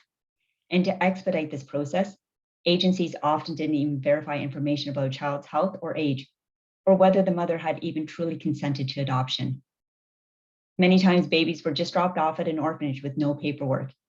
And in the 1980s, adoption became a big revenue business, bringing millions of dollars to Korean adoption agencies. The government benefited too. For each child South Korea sent away, it had one fewer child to feed. So Korean single mothers felt pressure to give away their children. 90% of those who placed their children for adoption were not married. And in South Korea, there's a culture in which single mothers are often ostracized, where employers typically ask women about their marital status in job interviews. Parents sometimes reject daughters who raise their children alone, and the children of single mothers are often bullied in school. The government offered little aid to mothers to help keep their families intact. And on top of all of that, if you were born a girl, the chances of you being put up for adoption was very high, as boys were valued since the parents would move in with the boy when he married. And so here's where my story begins. I was one of those babies that was left at the doorstep of an orphanage in Seoul, South Korea in 1979. There was no paperwork, no birth date, no family photos, nothing that was with me that would help provide any identity of my past. Just a name on a piece of paper that said, Kilsoon Son, which means little one on the mountain. The orphanage I was dropped off at was an orphanage where it was primarily all girls, hundreds of girls. Almost all of us had no family record. So what the orphanage did was gave everyone a birth date of November 15th. And this is the birth date I celebrate today. My orphanage had one lady that made sure all of us were fed twice a day, which really consisted of rice, water, and some warm milk. I slept on a hard concrete floor, and many of us huddled to stay warm at night as there was only a tiny blanket that was shared amongst us. The bathroom was just a room with a hole in the ground, and it was fine because that's all I knew. We were given one outfit, which was just a jumper, and that was the outfit that you stayed in from morning until night. Now, almost 6,600 miles away from South Korea, there was a very loving Dutch Catholic family in Canada who wanted a baby girl, and they already had 2 biological boys. This was not a rich family by any means, and they had the church, their friends, and family who helped them with the adoption process. The family worked with an adoption agency that just happened to be working with the orphanage I was at. The orphanage gave my mom a thick photo album with pages full of headshots that were 2 inches by 2 inches. My mom flipped a page in the photo album, and her finger landed on my face. The agent asked my mom if she wanted to repick a different child, and because I was really just too old. And my mom looked at the photo and said, no, she's perfect. And again, the agent tried to talk her out of it. And my mom insisted that I was the one she wanted. So I was about to turn 5 years old in the orphanage when suddenly the lady that ran the orphanage came up to me and said, Pilsoon, you're going to leave the orphanage and go to a very special place. And I was like, okay. You see, I was very obedient and a quiet child. I filled my days primarily just walking around the orphanage by myself and just being lost with my thoughts. In 1984, I was taken outside of the walls of the orphanage and placed in a strange person's home where I was bathed for the first time and dressed in brand new clothes. And later, a man came and picked me up at this house. This man was a translator, and his sole purpose was to travel with me from Korea to John F. Kennedy Airport, New York City. And I still remember walking on the plane with this translator. He was very kind to me, and he let me have the window seat. So when we landed in New York City, the translator woke me up and told me that we arrived. I remember he looked at me with such gentleness in his eyes because he knew what was about to happen. And for the first time, he held my hand. We both got off the plane, walked through the terminal, and that's when a complete sensory overload hit me. There were lights, noise, so many people everywhere, people speaking a language I'd never heard before, people that didn't look like me. This is when the fear entered my body. My body was trying to warn me that something was about to happen, and I was really scared. So I held the man's hand even tighter and just kept focused on our walk. We then stopped in the middle of the airport, and I saw 2 adults that didn't look like me with tears rolling down their faces and with their arms out. The translator looked at me and told me that he needs to go now. And he pointed to the strange people and said to me that I need to go with them. And I looked at him and shook my head and said, nope, I am not going. And he let go of my hand, and I watched him walk away. I didn't chase him. I didn't know what to do. I just froze. So I was left by myself in the middle of JFK Airport with these strange people. So what would any 5-year-old do? I screamed, I cried, and then I fainted. And I remember waking up that night in a motel, laying in between these 2 strangers, and I can still remember staring at the ceiling, just wanting to go back to my orphanage. I didn't want to be here. I just wanted to be somewhere else. These 2 strange people that couldn't speak my language and I couldn't speak to them were now my new mom and dad. You see, when you're 5 years old and when something so traumatic happens to you, your brain remembers all the events, but your body cannot differentiate whether it's good trauma or bad trauma. Your body just feels trauma. And because of that experience, I just stopped talking and walking. My body just couldn't take it anymore. I was absolutely paralyzed, but what I was able to do was emotionally feel. So now it's February 1984, and my mom, dad, and I flew to Canada, and I go to experience winter and snow for the first time. I remember meeting my 2 older brothers and my extended family. Everything was new. I was still not walking, so my mom continued to carry me everywhere. I was still not talking, and every day my mom would hold flashcards with words on it and would repeat the words over and over to me, and she'd pray to God every night that I would talk. And every day I would have meals with my family, and I watched them interact with each other. I watched a love exchange between all of them. I observed them laughing. I observed my neighbors. I watched in awe of this new, strange, wonderful world. So just after 3 months, it was the 3-month mark, my mom and I, we had now developed a routine of watching her regular 1-hour soap opera, The Young and the Restless. And one day I turned to my mom and asked her a question about one of the characters. I still remember the look on my mom's face. She was stunned. I watched her run to the kitchen, run around the house, and she phoned my dad who's at work. In fact, she called everyone in the family, my neighbors, her friends, everyone. And she yelled in excitement, she's not broken. We didn't break her. Oh my God, she can talk. And the next day, my mom and I worked on the flashcards, and I repeated the words back to her. And I also started walking. And a few months later, my mom asked me if I wanted to go to school with my brothers. And I said, yes. The constant love my family showed me and how my mom never gave up was the reason my physical body healed in 3 months. And the rest of my story is history. So why I shared this part of my story with you is important, because Since intuition can come from stored information in your body, and your body holds your diary of all your good and bad experiences, intuition involves trusting the collection of all of your subconscious involvements. It draws in everything you've ever experienced for all the years you've been alive, which means it's constantly growing and evolving.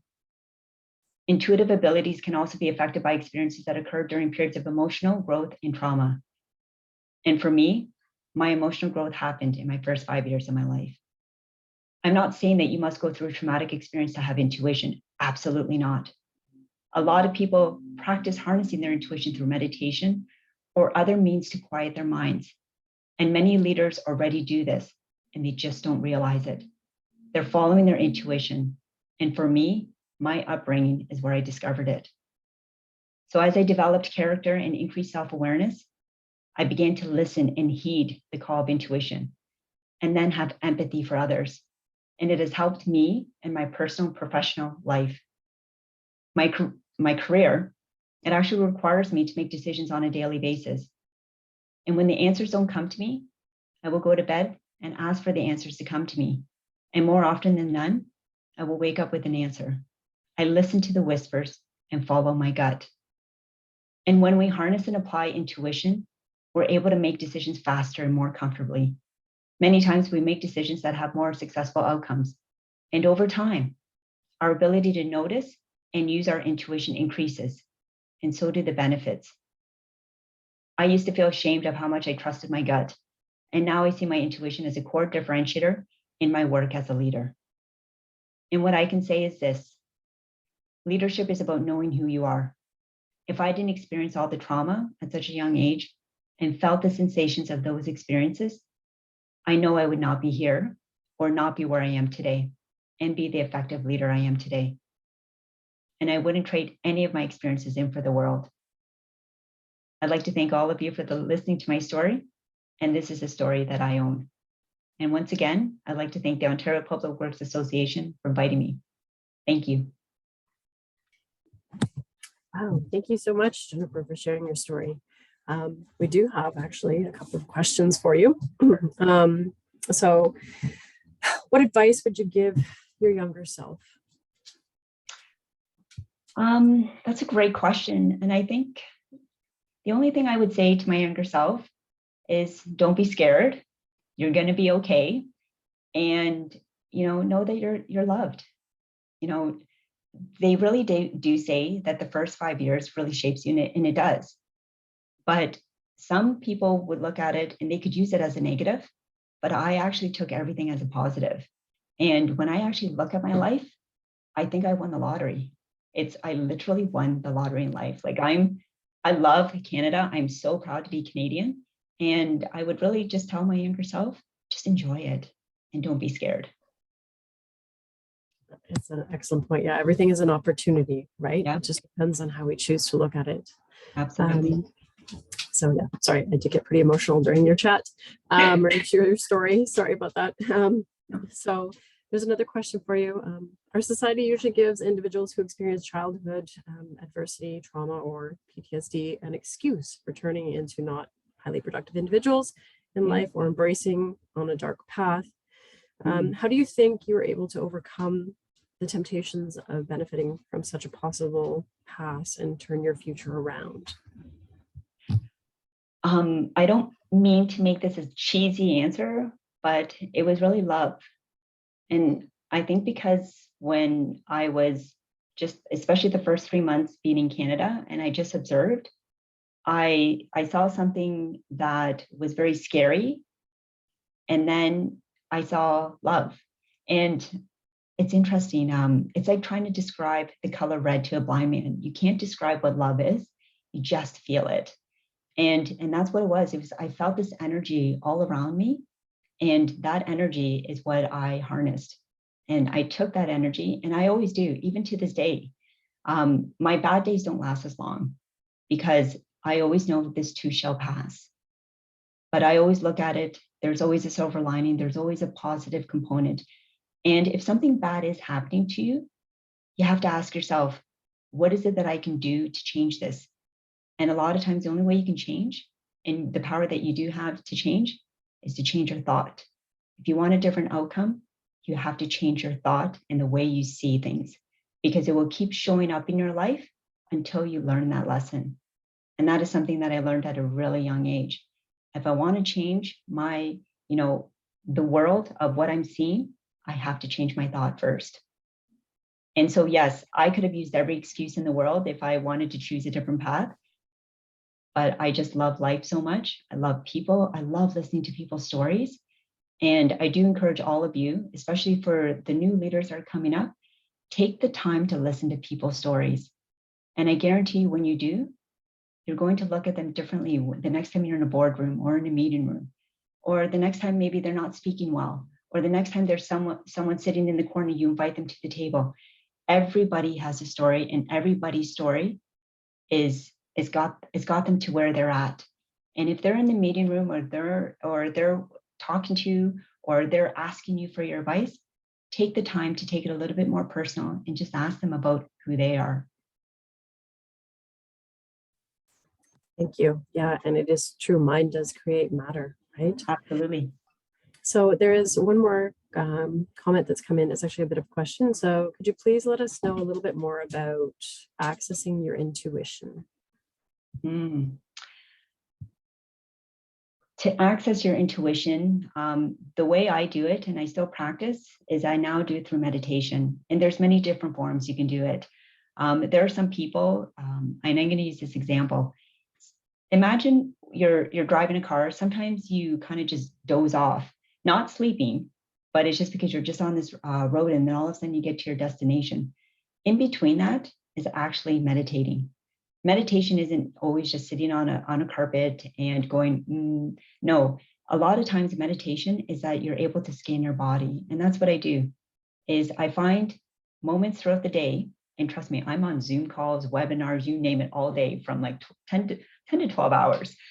But I always take time to find moments that I can be by myself, and I shut off my computer. I shut off my laptop. Sorry, my computer is my laptop, my cell phone.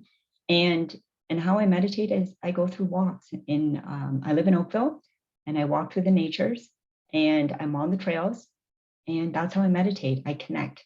I connect with nature. I connect with myself. I'm scanning my body, and I allow positive thoughts to enter. And I think about, what is it, the problem that I'm trying to face today? What is it that I want to answer tomorrow? It's all of that. And you can just do little forms, give little tiny bits of days to yourself so that you can just be by yourself and find a quiet place. And that's what you need. We're bombarded by noise, blue light, you name it, all day long. Find an opportunity to just be by yourself and just listen. And you'll be surprised what your body's trying to tell you. For sure. Yeah. Our body, generally by the time, we get the message from our body or something starts to, hurt, it's been trying to tell us for a while. We just didn't listen. So, exactly. Excellent point. There is another question. Sure. The person says, thank you for sharing. It resonates with this person. They have gone through some trauma of their own. So how did you become this emotionally strong? I did grow up with two brothers, and trust me, I didn't get any special attention being their younger sister. But I had a lot of love surrounded as I grew up. And because I was the only Asian in a very small town, which was outside of Stratford, Ontario, I was surrounded by love, by people on the streets, because I didn't look like them. Even with my mom was very protective. And I think because the first 3 months I didn't walk or talk, everybody was really just overly protective. How I became mentally strong, though, is I knew, and it kind of goes back to my first answer, I knew that this was a blessing. I knew I got a second chance in life. And so what I wanted to do is I wanted to make the best of this life. Some people will call it, being an overachiever. You always have to give 200%.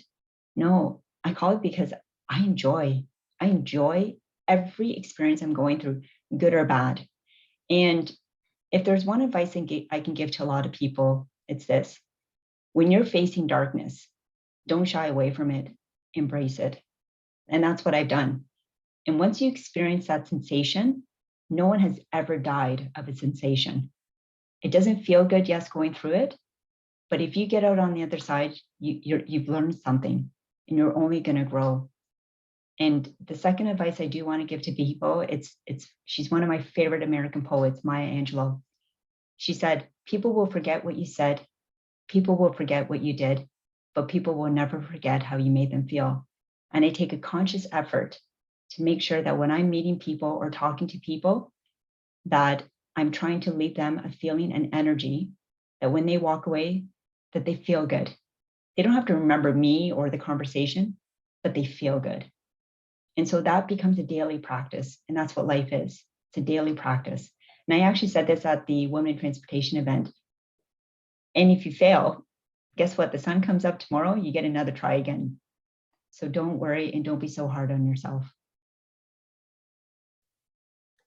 Yeah, very true, right? Everybody has an inner voice or an inner judge, and we would never maybe be that mean to others, but we tend to be pretty hard on ourselves. So yeah, just be kind to yourself. It's very true.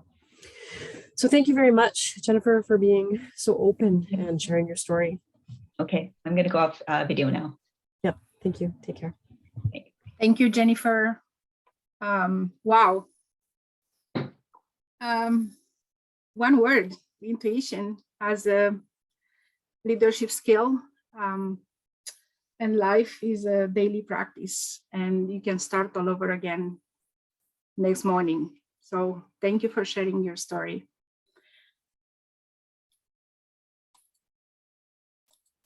Next, I'm going to invite our Caroline Truong, our new committee member, to introduce Dr. Tiziana Casciaro from Rodman School of Management, U of T, with her presentation on the blinding beauty of gender equality. Caroline? Thanks, Mariana. And thank you to all the amazing women that we've heard from today for sharing their very courageous stories. I'm honored to introduce our final speaker for today, Dr. Tiziana Casciaro. Tiziana is professor of organizational behavior at the University of Toronto and the Marcel Desautel Chair in Integrative Thinking at the Rotman School of Management. Prior to joining the University of Toronto, she served on the faculty of Harvard Business School. Her research on organizational networks, professional networking, power dynamics, and change leadership has been recognized and awarded for scientific achievement by the Academy of Management. Her work has been featured in many publications, including The Economist, The New York Times, The Financial Times, The Washington Post, Time Magazine, and the list goes on. She's been named by Thinkers 50 as one of the 30 thinkers most likely to shape the future of how organizations are managed and led. Most recently, she co-authored the book titled Power for All, How It Really Works and Why It Is Everyone's Business. Tiziana, welcome, and thank you for taking some time today to share a bit of your very interesting and thought-provoking work with us. Please take it away. Thank you. Thank you so much, Caroline. And thanks, everyone, for including me in this phenomenal program. I'm not sure that I should really be the last speaker today because Jennifer has opened a window into her heart and ours. But I will do my best to add another element to our conversation today that has to do with the realization that we all need to understand why gender equality is worth fighting for. And I will present to you some evidence for its beauty and some considerations that we have to keep in mind to allow everybody to see it.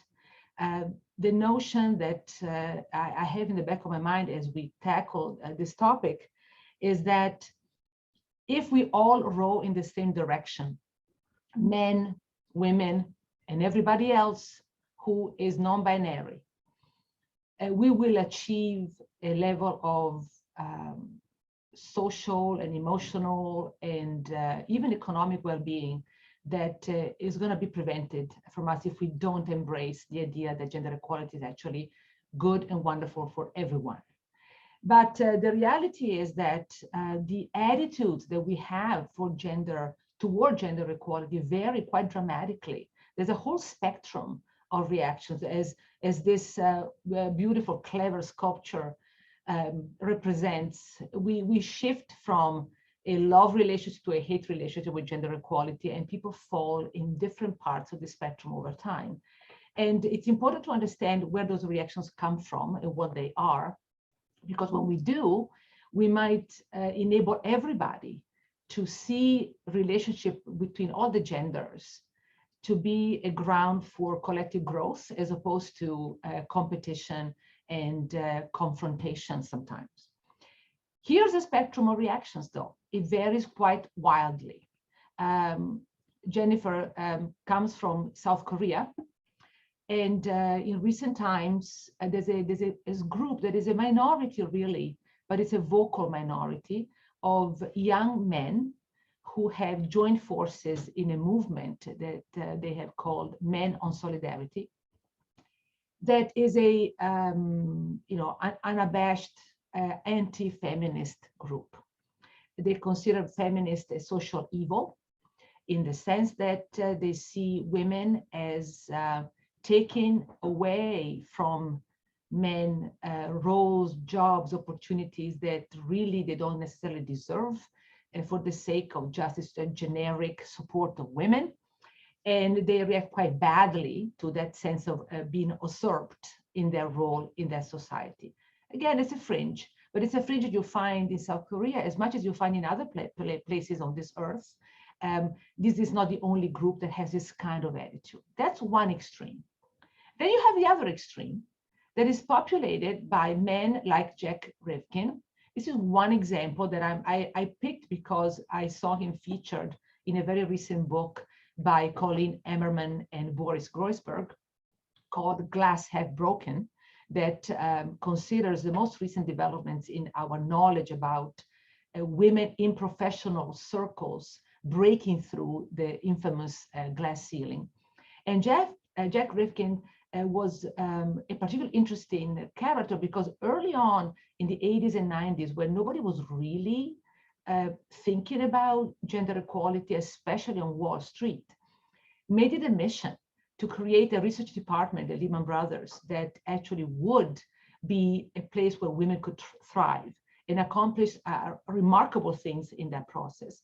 And it's just one example of many men who support women, champion women very generously. We heard actually already from Jennifer McKelvey, who mentioned to us earlier today that the mentor that really meant the most to her and her advancement is a man. And she's one of many, many women who has benefited from the careful attention and support of men. So you have this wide variety of attitudes that we see in women, but also in men in particular about gender equality. And the question becomes, what accounts for such differences?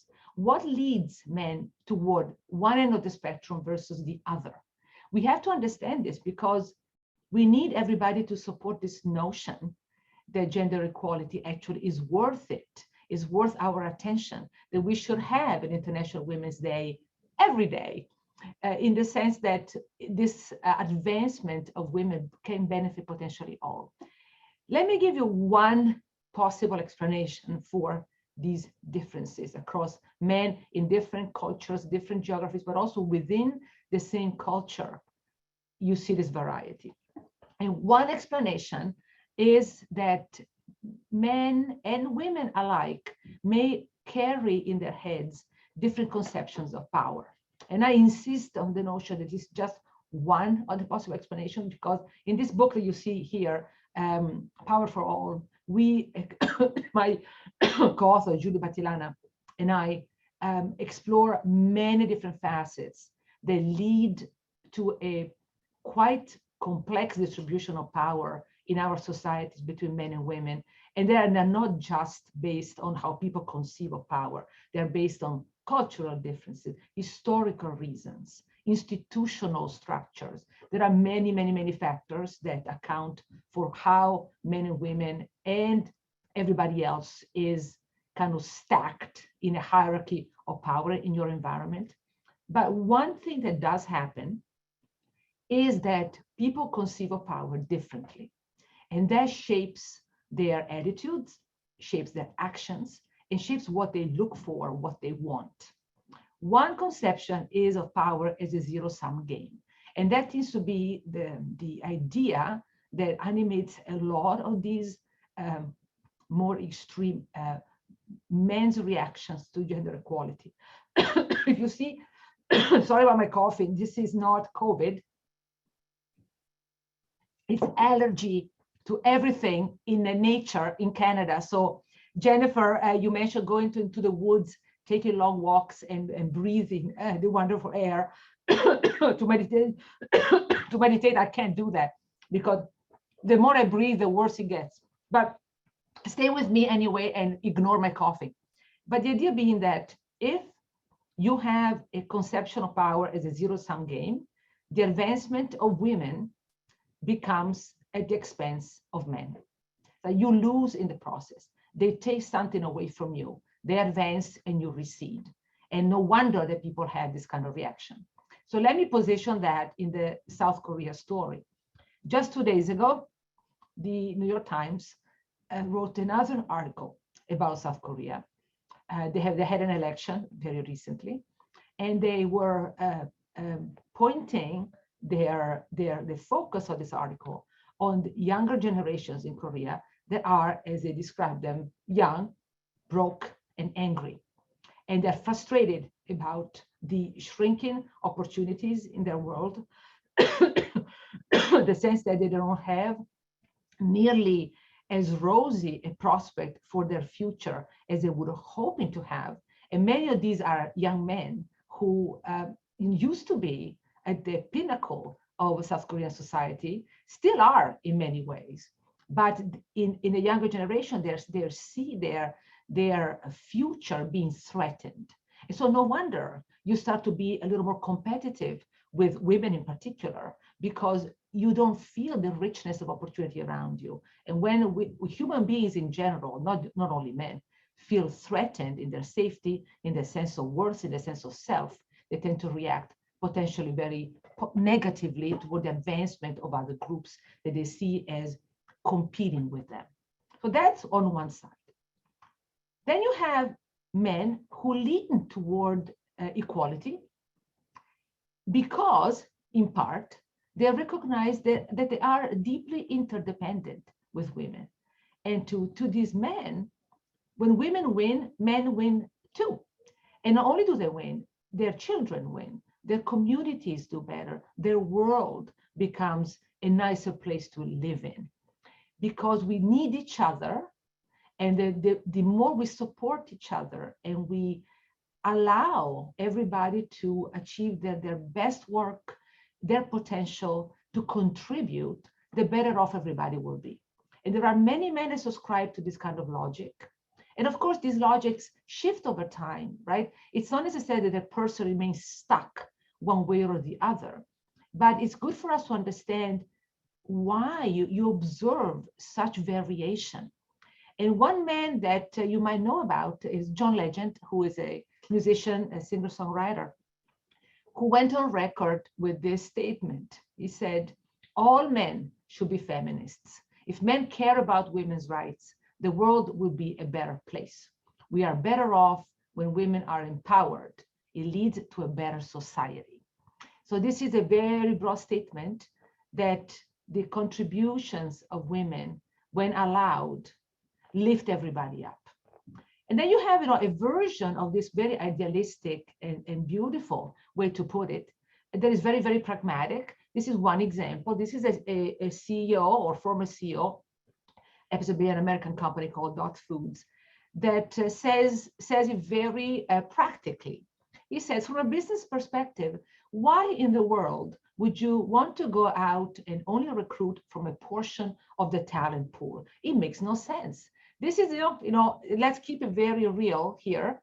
There could be an ideal, even moral case for gender equality that some people really believe in and subscribe to. But there's also a very pragmatic one to say, what are we doing? There's all kinds of a talent out there in female form, and we should make the most of it instead of tamping it down. Here's the question: which view of power is right more often? Because while you can conceive of power as a zero-sum game or a win-win proposition, both visions of power are true sometimes. It's entirely possible for some situations that really make it difficult for everybody to win.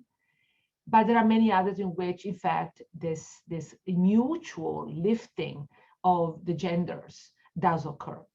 What's the evidence out there? Which of these two visions is true more often?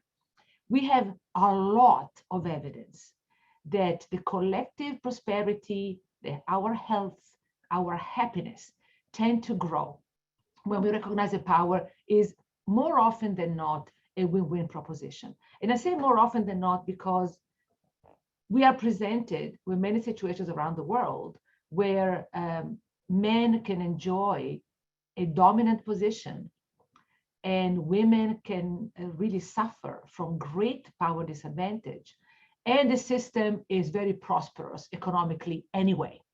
I'm thinking in particular of some of the oil producing countries, I should say, in the world.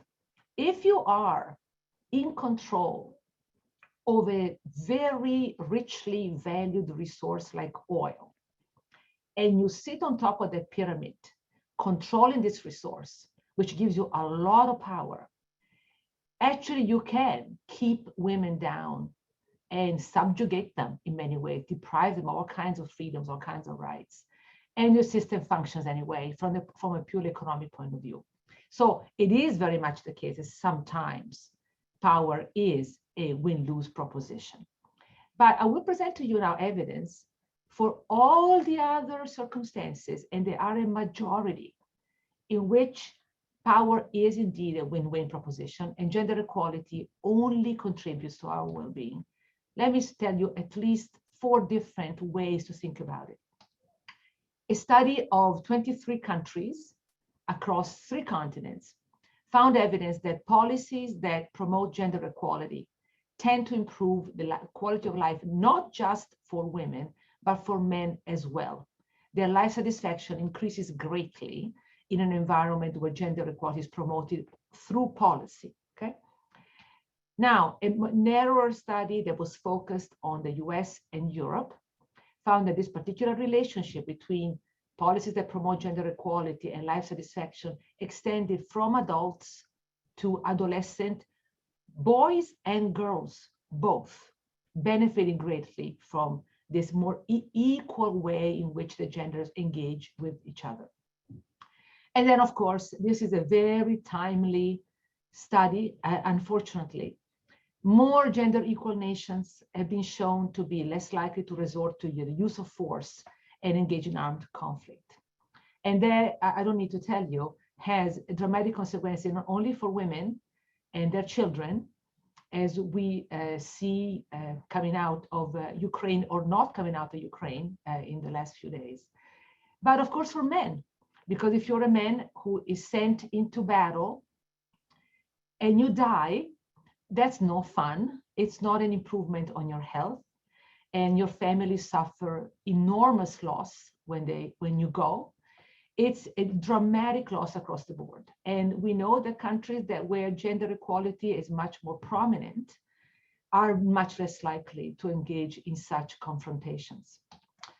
And then let's put it more in a kind of in the world of organizations.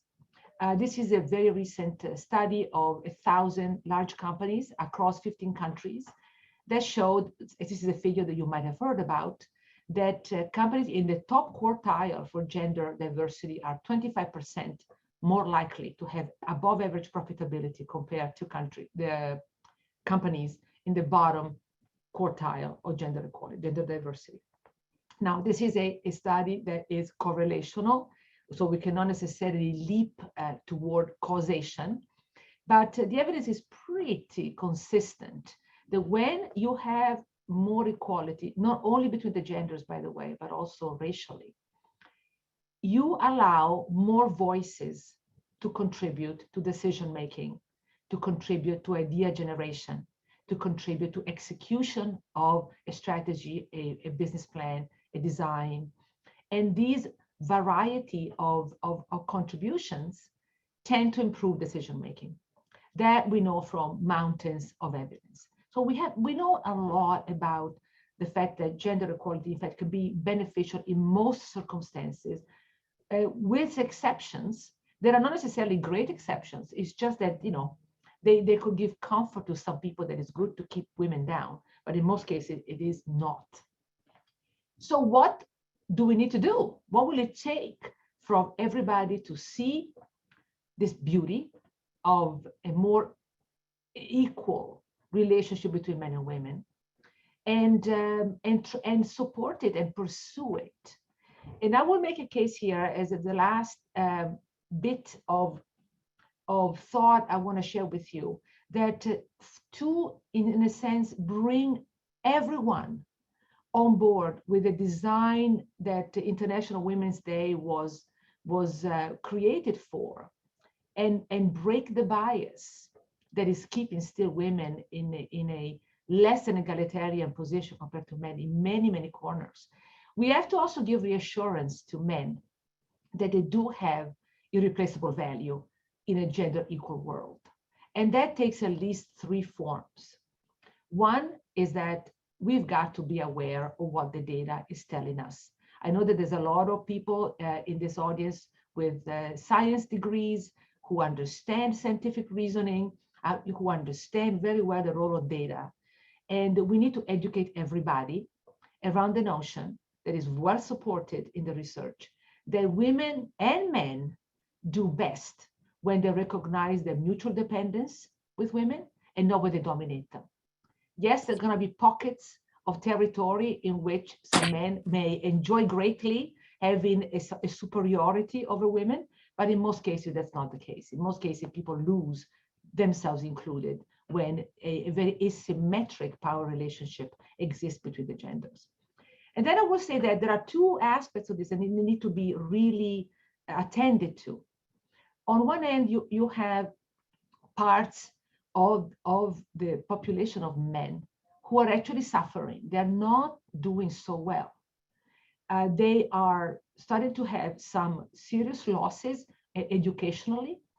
In the United States, by the way, in case you're not aware, now the proportion of graduates from colleges and universities has 40% roughly men and 60% women. And this is a non-trivial figure to understand, because when you are experiencing a loss of opportunity, perceived or real, when you see that you cannot, in fact, provide for your family, you cannot make enough money to actually have a family, you feel very threatened in your position. And as I mentioned earlier, about when I was talking about the South Korean men in this particular kind of fringe movement, the threat is very detrimental to the ability of a man or a woman, for that matter, to see the advantages and the collective accomplishment that we can all achieve if we embrace a more egalitarian view. So we need to really attend to boys as much as we attend to girls. A country like Canada actually is remarkable because it does overall a good job on not leaving people behind. There is more support, there is more attending to the needs of folks that are not quite as advantaged. And that keeps the playing field a little bit more even, and it allows for a better attitude toward egalitarian principles. But I want to point out that during the pandemic, economic inequality increased very substantially in Canada too. Not only in Canada, in other countries as well, but it did increase in Canada. And oftentimes you left women behind and mothers behind and single mothers behind, but it also affected a part of the population, the male population, that is feeling quite left out and disenfranchised. And these are the people that then, we complain when they take bold initiatives and end up parking trucks on Queen's Park. But we have to understand that those reactions come from a place of frustration, anger, and fear. to be perfectly honest. So we do need to attend to the needs of the young boys coming up, the young men who also need to feel that there's a future for them as well. And I'm speaking primarily to the ones who are not experiencing great opportunity, okay? And I'm completely aware of the fact that opportunities are still skewed in favor of men overall. But there are some who do not get that kind of attention and that kind of opening of doors. And the last thing I will mention is that we all need to really embrace and understand a new version of power, a new understanding of what it means to have power and exercise it properly. I want to mention one study in particular that I found both encouraging and also disturbing.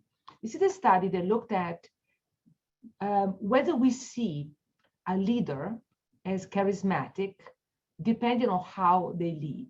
And there are two basic ways to lead. One is a traditional model, which is very top-down.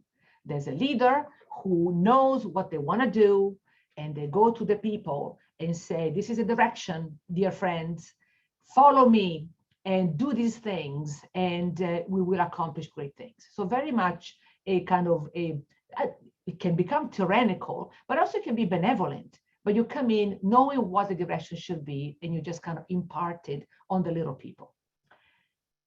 Then you have another model that is more contemporary, especially in Western democratic societies, liberal democracies, and so on and so forth.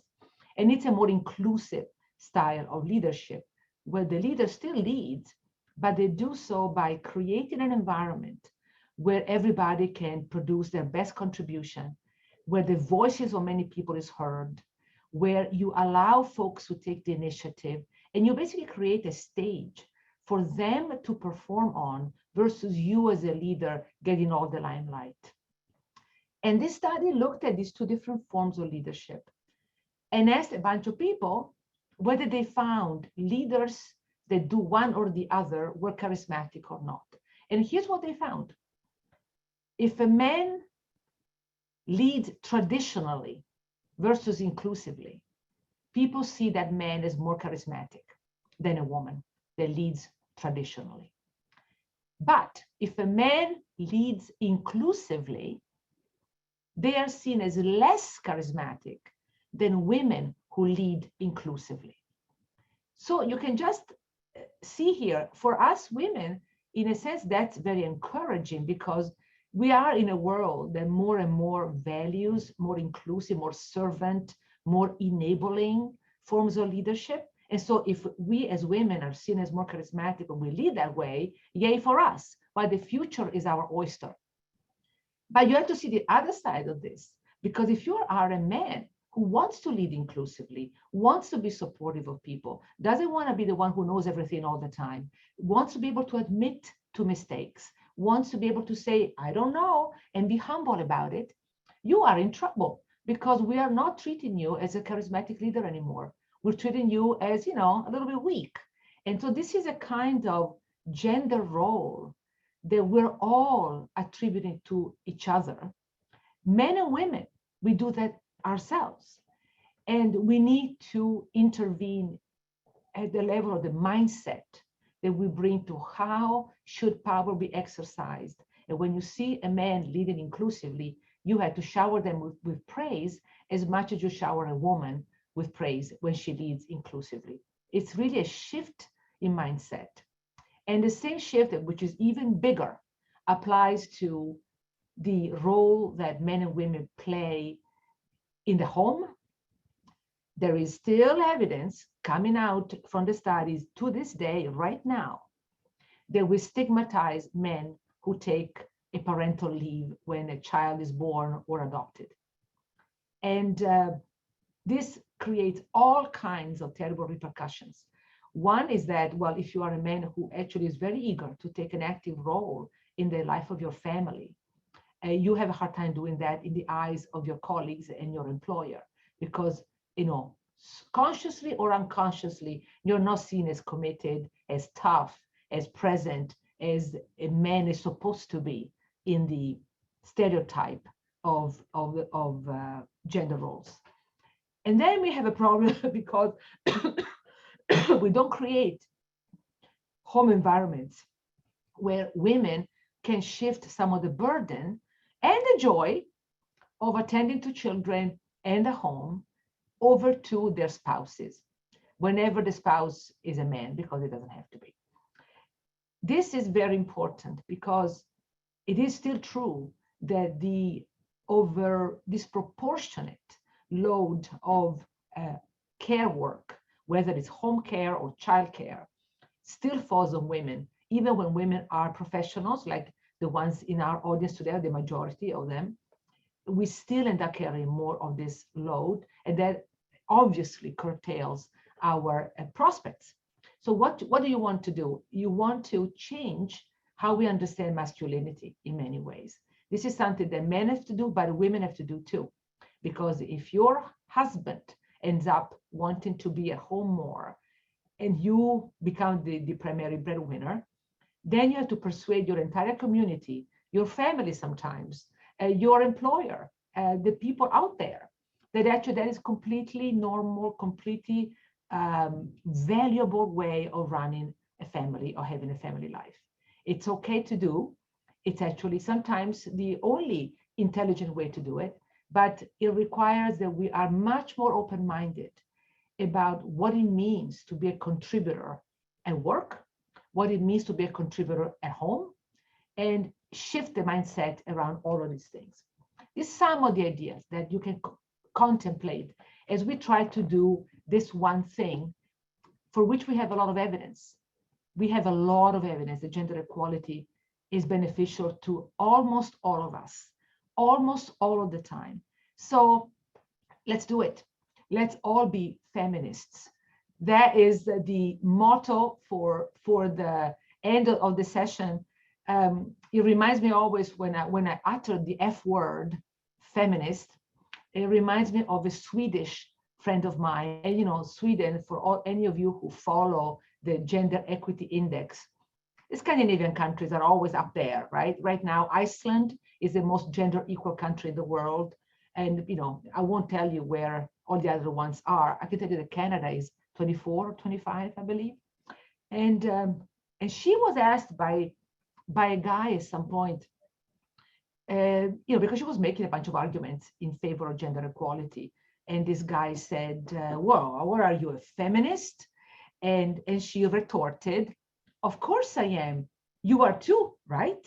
Anybody who believes that men and women should have equal rights and opportunities is a feminist, aren't you? And immediately the guy had to admit that he also believed it in one way or another. So let's all contribute to that vision and embrace it. And it requires a bunch of changes in many ways in the way we think about the relationship between the genders, but they're worth it. They're worth the trouble. And it needs a bit of an education for all of us, but something that we absolutely have the capability of diving in and embracing. Thank you. I'll stop here. Thank you. Again, that was great. I mean, every speaker has been wonderful today. I've learned so much. So we do have a few questions for you. So the first question, at work, how can we as women approach and discuss feminism and empowering women with men who are threatened by the women's movement? Yeah, I think that nothing speaks more than data. And I think providing insight into how much men benefit too when women are able to contribute fully to a society, even themselves. I mentioned another study. I have to be a little cheeky here, but since you asked about how do I deal with men who are pushing back on this stuff, there's another study, super cute. I think it was primarily focused on, again, North America and Europe, but I will have to double check the geography. Europe for sure, and I think it was the United States as well. They looked at married couples, all of them over 40, okay? and found that men are a lot happier with their sex life when they are in a more egalitarian marriage. So women were actually not particularly happier themselves. It was really the men that reported greater happiness in a more egalitarian marriage. But this is, what I'm saying is that sometimes men are under the impression that they are losing ground when women advance. And we need to kind of correct a little bit this perception, because actually most of what we know about what happens when women thrive is that men thrive too. And so yes, it could be that in the micro moment, there's a promotion at work and there's a guy who's upset because that woman got that job and he should have gotten it, okay? There are always situations like that where you can kind of push back and feel deprived in many ways. But in the big scheme of things, that's just not the case. It just doesn't work that way. And so I think educating each other a little more around these things matters a lot. Thank you. The next question I have for you is, can you share a meaningful experience you've had working with other women through your research that really inspired you and influenced your work? Oh, well, when Julie and I were writing our book, at some point it became a little bit awkward because we had a ton of stories of fantastic women, and we were featuring them in the book over and over again. And every chapter ended up featuring 1, 2, 3 fantastic women. And at some point it became a little weird because we were searching for guys to feature in equally glowing terms. So this is all to say that we have encountered magnificent women that have done extraordinary things. And some are really unknown to the world. The one that opens the book actually is a woman from Toronto. Her name is Leah Grimanis, and she is the founder of a unbelievably fabulous organization called Up with Women that supports women who have experienced homelessness in the path toward finding their footing again, but in a sustainable way, not just the short-term little intervention that doesn't go anywhere. Something long-term that gives them a foundation in themselves, their skill sets, their abilities, their sense of their capabilities that last them for a lifetime and transforms their lives. And she created this based on her own experience with homelessness when she was a teenager. And even though she ended up becoming a successful technology salesperson later on in life, she pretty much left all of that behind to create this organization, invested all of herself, and I mean all of herself, mind, heart, body, into this endeavor, and is now capable of keeping 250 certified executive coaches working pro bono for this organization for year after year after year, because they do something exceptional together. They really change the trajectory of a woman's life when it looked like it was absolutely hopeless. And they become success stories. They become women that can not only attend to themselves, liberate themselves from sometimes very violent environments, very dangerous environments. They can attend to their children again before, when they had been absolutely unable to do so. This is extraordinary work. And this woman did it all by herself. It was a remarkable feat of going from complete powerlessness to not only finding your power, but giving it to other women. Beautiful example of that power is not only power over others, is power with others, for others. Toni Morrison, the great said it best as usual. She said, when you have some power, your job is to empower somebody else. And people like Leah Grimanis represent this with a beauty that you think that this presentation was about the beauty of gender equality, but the beauty of stories like hers stays with you. That I think it will inspire you. Sorry about that. Then one last question. What motivates you to do what you do? Well, I've learned something in doing research in these topics and looking at how women and racialized groups and people who suffer different forms of disadvantage experience, that I'm really allergic to unfairness. It really gets to me. And I don't know why, really, because I'm really privileged. I did not experience a whole lot of unfairness in my life at all. I mean, yes, I come from Italy. It's a country that is number maybe 73 in the gender equity index. Okay, doesn't do particularly well in that respect. And it's certainly a patriarchal society where, if you're a woman and you have ambitions, you have to fight extra hard. There is no question about it. But I did not experience that much discrimination, that certainly not the overt kind. I just really don't like it when some people don't get a fair shake, don't get a chance to show what they've got. When you get the chance, then of course you have to embrace it. You have to do something about it. But my work is often motivated by the desire to educate everybody as to the joys of power sharing. When you have power, what happens when you share it and when you allow others in to contribute their best are wonderful things.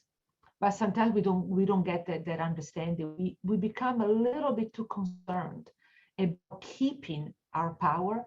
Why? Because we fear the lack of control when we give it out. And that is what stops a lot of people from being, in fact, interested in supportive of gender equality or racial equality for that matter. That's it. It's a fear of losing control. And that I think we need collectively to work on. And if I can make a bit of a dent in showing people that there's another way, there's a better way that works much better for people and for you, then we will have a slightly better world, maybe. that's certainly what I strive for. Yeah, it's interesting. I mean, control is one of those saboteurs that we have in everybody has it in them to some extent, I'm sure. So there is one more question that came in for you, so I'm gonna hog a little bit more of your time. Can you please let us know your thoughts on the linkages between feminism and equality and diversity and inclusion? And I can repeat that if you need me to. Yeah, no, that's totally fine. Well, see, and sometimes a word becomes so heavy and people lose sight of what it meant to begin with. So feminism, as I mentioned earlier, my Swedish friend educated me way back when. It's a very simple idea. The idea being that no matter your gender, and now we have to be really thoughtful when I say that, because there aren't just two genders. It's a lot more complex than that. No matter your gender, why wouldn't you have an equal shake at opportunity? Why wouldn't you have equal rights? Doesn't it make sense that everybody should have equal rights and equal opportunities? Then, of course, it's up to us to pursue them. But answering that question, if you embrace this idea that no matter your gender, and therefore, no matter your race, no matter your disability status, no matter your sexual orientation, no matter whatever it is, your political leanings, your spiritual leanings, why wouldn't you have a fair shake? If you are good at something or you have the potential to become good at something, I'll give you a chance to become good. That sounds pretty simple. And what happens is that what we know in terms of the general notion of equity, diversity, and inclusion is that any action that contributes to that more thoughtful spread of opportunity affects positively not only women, but all kinds of groups that may not get exactly the same level of opening of doors. And so it has good repercussions for it. So as I mentioned a study earlier, if you have a more gender equal society, you're less likely to engage in the use of force. And those are actions that completely destroy any aspiration that a society can have toward prosperity, health, happiness of all, not just the men who go into battle or the women who attend to the children without a father. It affects everybody. So this feminism and diversity and inclusion are very much intertwined. Feminism is not the only piece of it, but they are intertwined.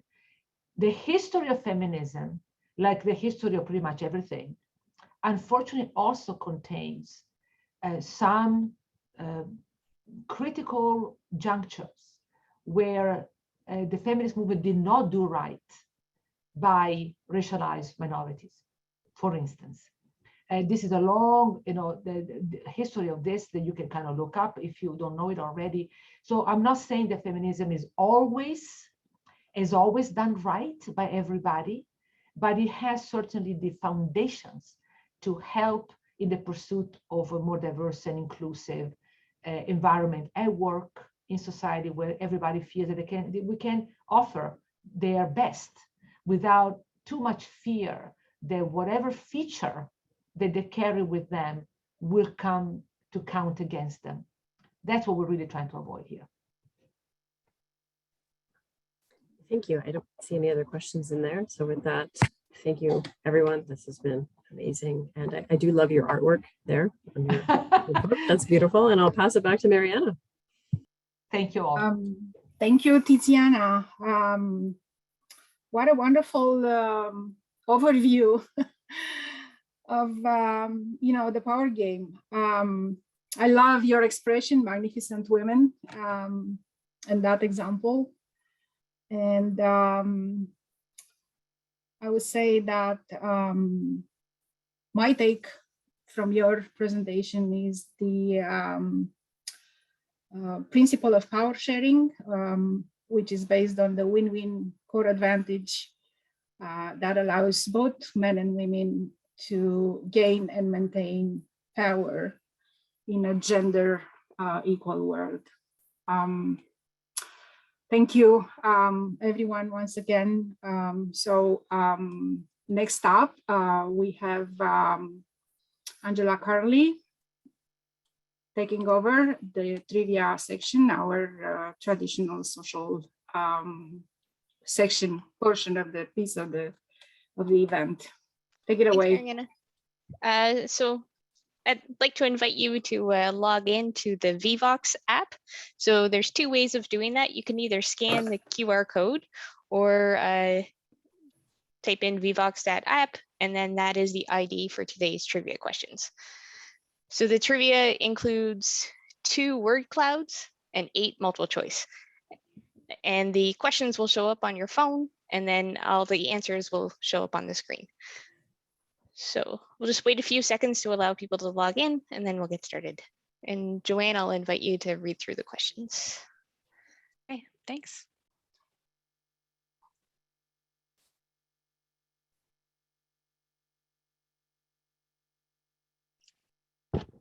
Hello, everyone. So where are you joining from today?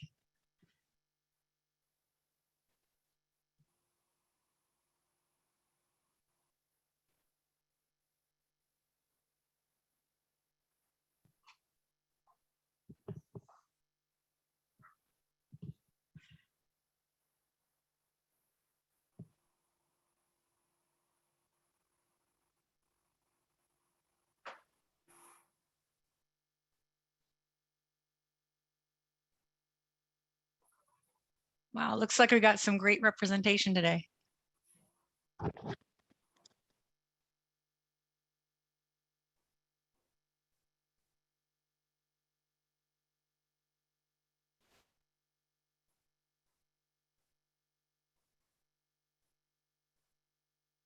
And it'll keep changing as people add where they're joining us from.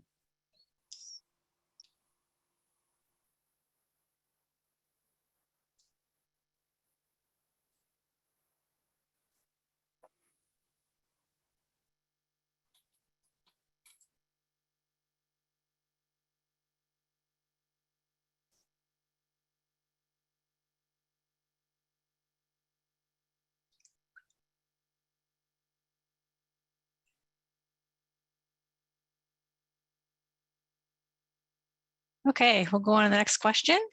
So how much snow fell at Toronto Pearson Airport on January 17th of this year? Was it 27 centimeters, 33 centimeters, 36 centimeters, or 45 centimeters?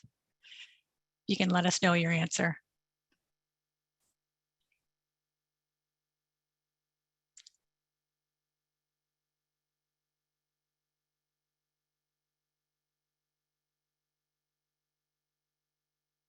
And we'll just give everyone a chance to submit their answer.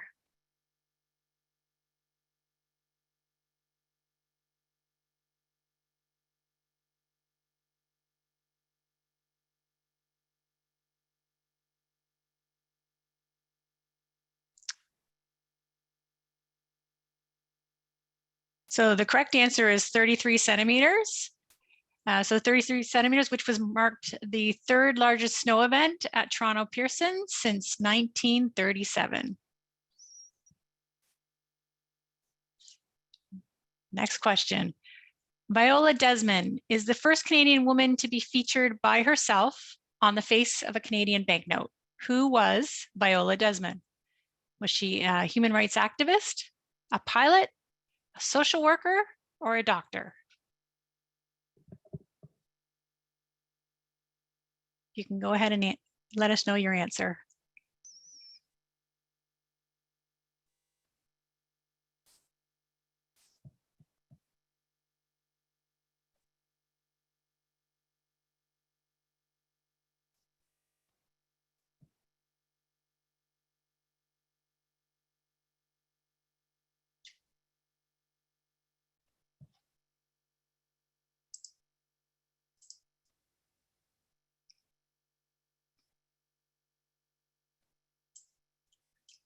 So the correct answer is she was a human rights activist. So Viola Desmond was a human rights activist and a businesswoman of Black Nova Scotian descent. In 1946, she challenged racial segregation at a cinema in New Glasgow, Nova Scotia by refusing to leave a whites only area. Next question. On February 14th, 2022, Hazel McCallion turned 101. It was also announced that this new public infrastructure will be named after her. What is it? Is it a 403 bridge, Huron-Ontario LRT, a pumping station, or a tower?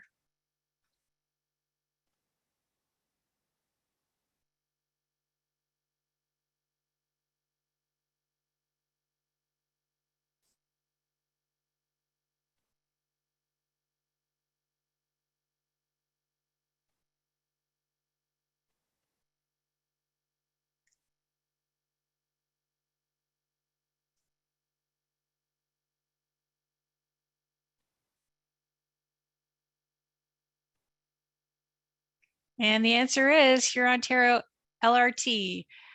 So Hazel McCallion's line is going to be an 18-kilometer LRT that will be from Port Credit to Steeles Avenue. So great job, everyone. Next question. In 2018, Dr. Donna Strickland won the Nobel Prize for Physics for her work in this field. Was it gravitational physics, electricity conduction, subatomic particles, or laser technology?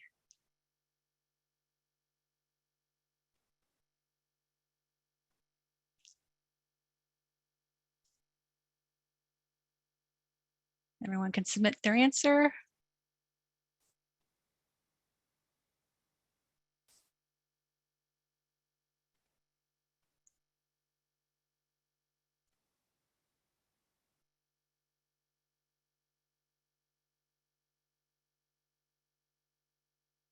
Great job. The right answer is laser technology. So Donna Strickland is a University of Waterloo professor in the Department of Physics and Astronomy, and was one of the recipients of the Nobel Prize in Physics in 2018 for developing chirp pulse amplification with Gerard Moreau.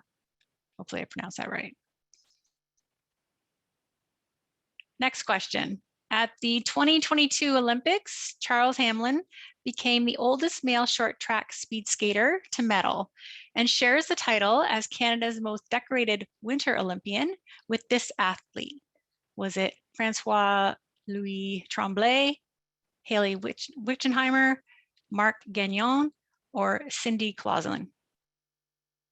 Let us know your answer.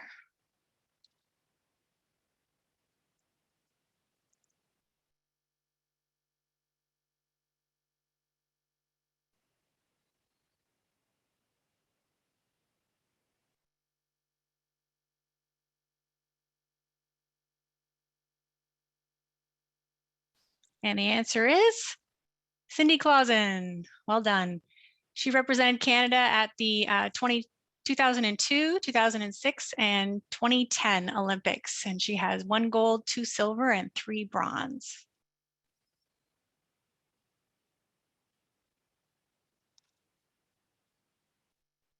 Next question, what is electrical engineer and civil servant Nina Rawat known for? Is she the first female to complete a doctorate in electrical engineering at Queen's University, an advocate for gender equality in STEM sectors, first female president of Industry Canada's Communications Research Centre, or all of the above?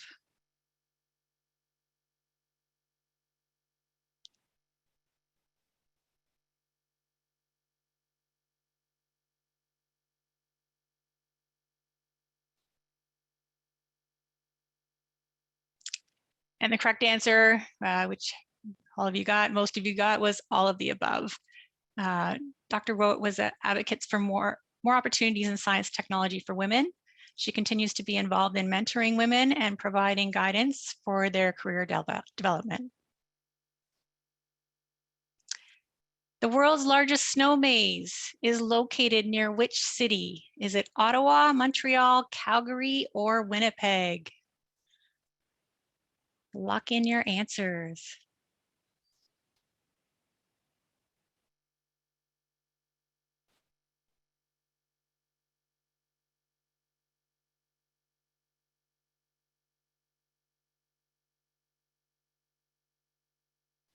And the correct answer is Winnipeg. It first opened in 2019. The snow maze was recognized by the Guinness Book of World Records with the official footprint of just over 2,700 square meters.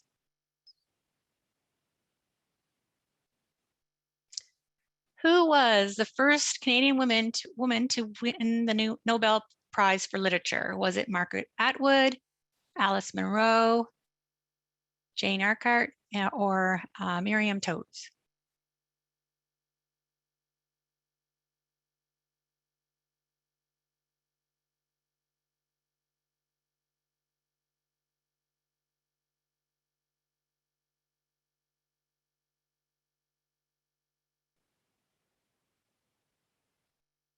The correct answer is Alice Munro. That stumped some people.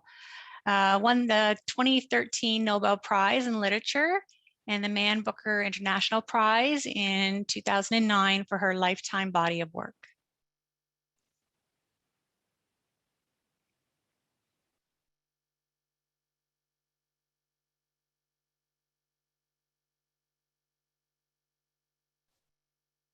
Just frozen here, 2 seconds, Joanne. Oh, yep, no problem.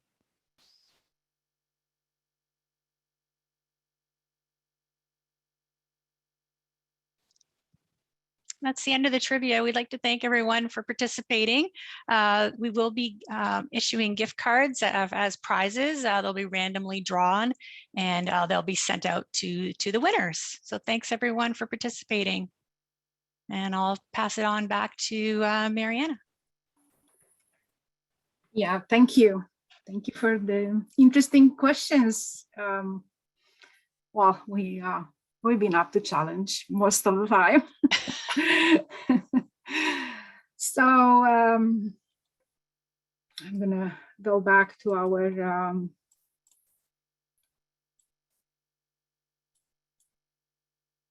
presentation.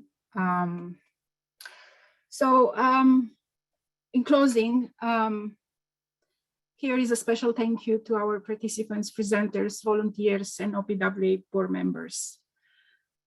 I don't know how we do it, but apparently the general opinion is that this event gets better and better every year. And thank you for that. It's a great praise. And we strive to do, work that will be inspired and feature leaders and magnificent women, whether those are young professionals or engineers or politicians or top leaders. That doesn't really matter, because as we've been proven today, all that matters is to work consistently and strive for success. So last year's event was also a tremendous success, which got noticed and applauded by OPWA Board of Directors and featured in the Reporter September 2021 issue. We are very humbled and impressed with our growing and diverse audience. We noticed that we have returning participants, both men and women, for which we are very grateful. There is no bigger reward or measure of success than having this event being recognized as a tradition in the industry. Now, perhaps more than ever in recent history, women from all over the world continue to be at the forefront in our communities, and most importantly, in the front lines. Today, we celebrated with 4 great leaders, magnificent women, and 3 young professionals who make strides in their fields: transportation, trenchless technologies, water main rehab, and Eden with the business development, and water and wastewater project management in engineering. Women are more present and successful in construction, in engineering, in school boards and universities, in transportation, in water and wastewater facilities, operations, and in councils. We heard amazing and inspirational stories from these leaders who work in public works, governance, consultancy, and academia. So thank you once again, Mary Joyce Ivers, Jennifer McKelvey, Jennifer Verlan, and Tiziana Casciaro for taking the time to be here today.